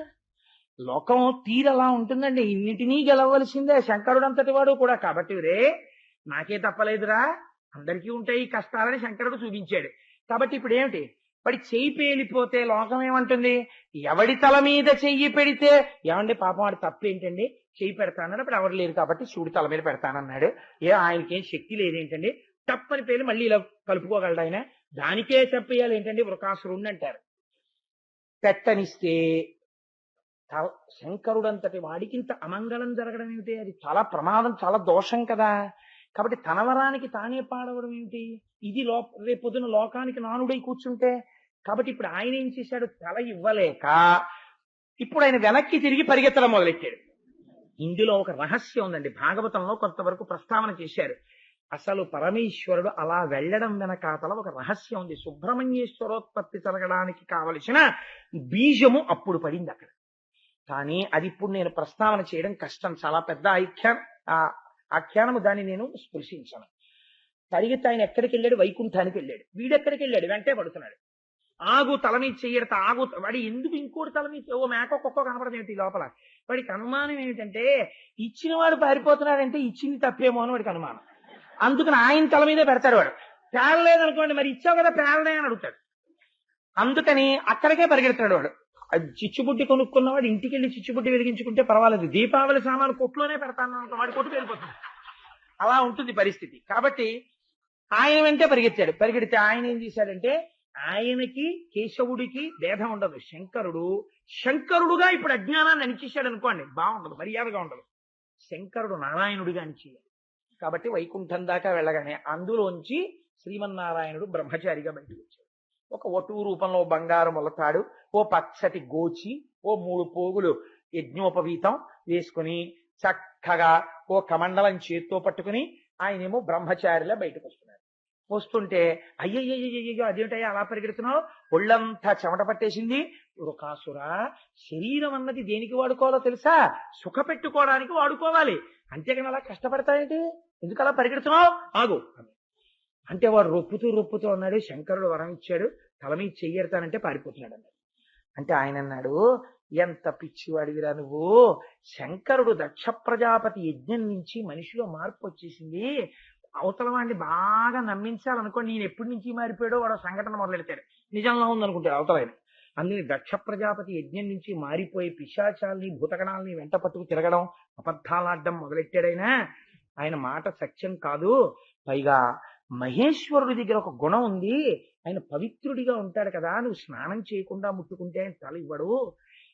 ఆయన లొంగిపోయే మనిషే, కానీ నువ్వు స్నానం చేసి ముట్టుకుంటే లొంగిపోతాడు. స్నానం చేయడానికి ఇప్పుడు నీళ్ళు ఎక్కడ ఉన్నాయండి అంటావేమో, అంత గొడవ అక్కర్లేదు, అదిగో అక్కడెక్కడ కాసిన నీళ్లు కనబడుతున్నాయి కదా. అందుకని కాళ్ళు కడిగేసుకుని చేతులు కడిగేసుకుని నోట్లో నీళ్లు పోసుకుని పుక్కిలించి ఉమ్మేసి ఆచమనం చేసి 3 మాటలు ఆచమనం చేసేసి మహేశ్వరుడు తల మీద చెయ్యెత్తాడు. ఆచమనం అంటే ఇవ్వాలంటే మనం ఆచమనం చేసేటటువంటి ఆచమనం 3 మాటలు అని తాగేస్తాం, అది కాదు. అప్పుడప్పుడు సుబ్రహ్మణ్య శర్మ గారి వేదిక మీద సంధ్యావందనం చేస్తూ చేశారే, అది ఆచమనం అంటే. ఆచమనం చేసేటప్పుడు చేసుకుని పెదవులు తుడుచుకుని కళ్ళు తుడుచుకుని అదేంటి శిరస్సున పవిత్రోవాన్ చల్లుకుని అవన్నీ చేసుకుంటారు. అది చేసుకోవడంలో వాడేం చేశాడంటే ఆ ఆచమనం చేస్తూ తలభాగము అంటే శిరస్సు ఇక్కడి నుంచి వచ్చేస్తుంది, వాడు ఇలా ఇలా అంటే టక్కని దగ్గర పెట్టాడు, ఠప్ అని పెట్టి గొడవ వదిలిపోయింది అనుకున్నాడు శ్రీమన్నారాయణ. కాబట్టి ఇది చెప్పి ఆయన అన్నాడు, చూశావా కొంతమంది ఎలా ఉంటారో, వాడికి కోరిక తీరిస్తే వెంటనే వాడు మర్చిపోయింది ఎవరిని, అవతల వాడు ఈశ్వరుడని మర్చిపోయాడు. టెస్టింగ్ ల్యాబొరేటరీ కింద కనపడ్డాడు ఆయన. కనపడ ఆయన వెంట పరిగెత్తాడు. ఏమైపోయాడు? నాశనం అయిపోయాడు. మనుష్యులు అంతేరా, ఈశ్వరుడు కావాలంటారు, కోరికలు కోరుతారు. కోరిక తీరిందనుకో, ఈశ్వరా నా కోరిక తీరిందని ఈశ్వరుడికి కృతజ్ఞత చెప్పరు, వెంటనే మర్చిపోయేది ఎవరంటే భగవంతుడినే. నా అంత వాణ్ణి నేను చేశానని ఇలా చూపిస్తాడు, నేనేనండి ఇవన్నీ చేశానంటే అని అహంకారంతో ఇలా చూపించి ఈశ్వరుణ్ణి మర్చిపోతారు. కానీ వాళ్ళు ఒకటి మర్చిపోతున్నారు, ఇలా అనుకోవడంలో వృకాసుర హస్తము ఎక్కడో లేదు, ఈశ్వరుడు కాదు నేనని ఇలా అన్నప్పుడల్లా వాడు పేలిపోతున్నాడు. కాబట్టి ఇలా అనకో వాడు అని ఇలా అనడం నేర్చుకుంటే నువ్వు ప్రహ్లాదుడు అయిపోతావు. ఇక్కడే వృకాసురుడిగా ఉంటావా ప్రహ్లాదుడిగా ఉంటావా అన్నది తేడా వచ్చేస్తుంది సుమా అని ఉద్ధవుడికి కృష్ణ భగవానుడు ఈ కథని భాగవతంలో చెప్పాడు. చెప్పి మనందరినీ ఉద్ధరించడానికి ఇంత వెర్రులు పెట్టుకోకండి, ఏదైనా ఒక ఈశ్వర స్వరూపమే అని నమ్మడం నేర్చుకుంటే మీరు వృద్ధిలోకి వస్తారని ఒక అద్భుతమైన ఆఖ్యానాన్ని ఈశ్వరుడు ఆవిష్కరించి ఉన్నాడు.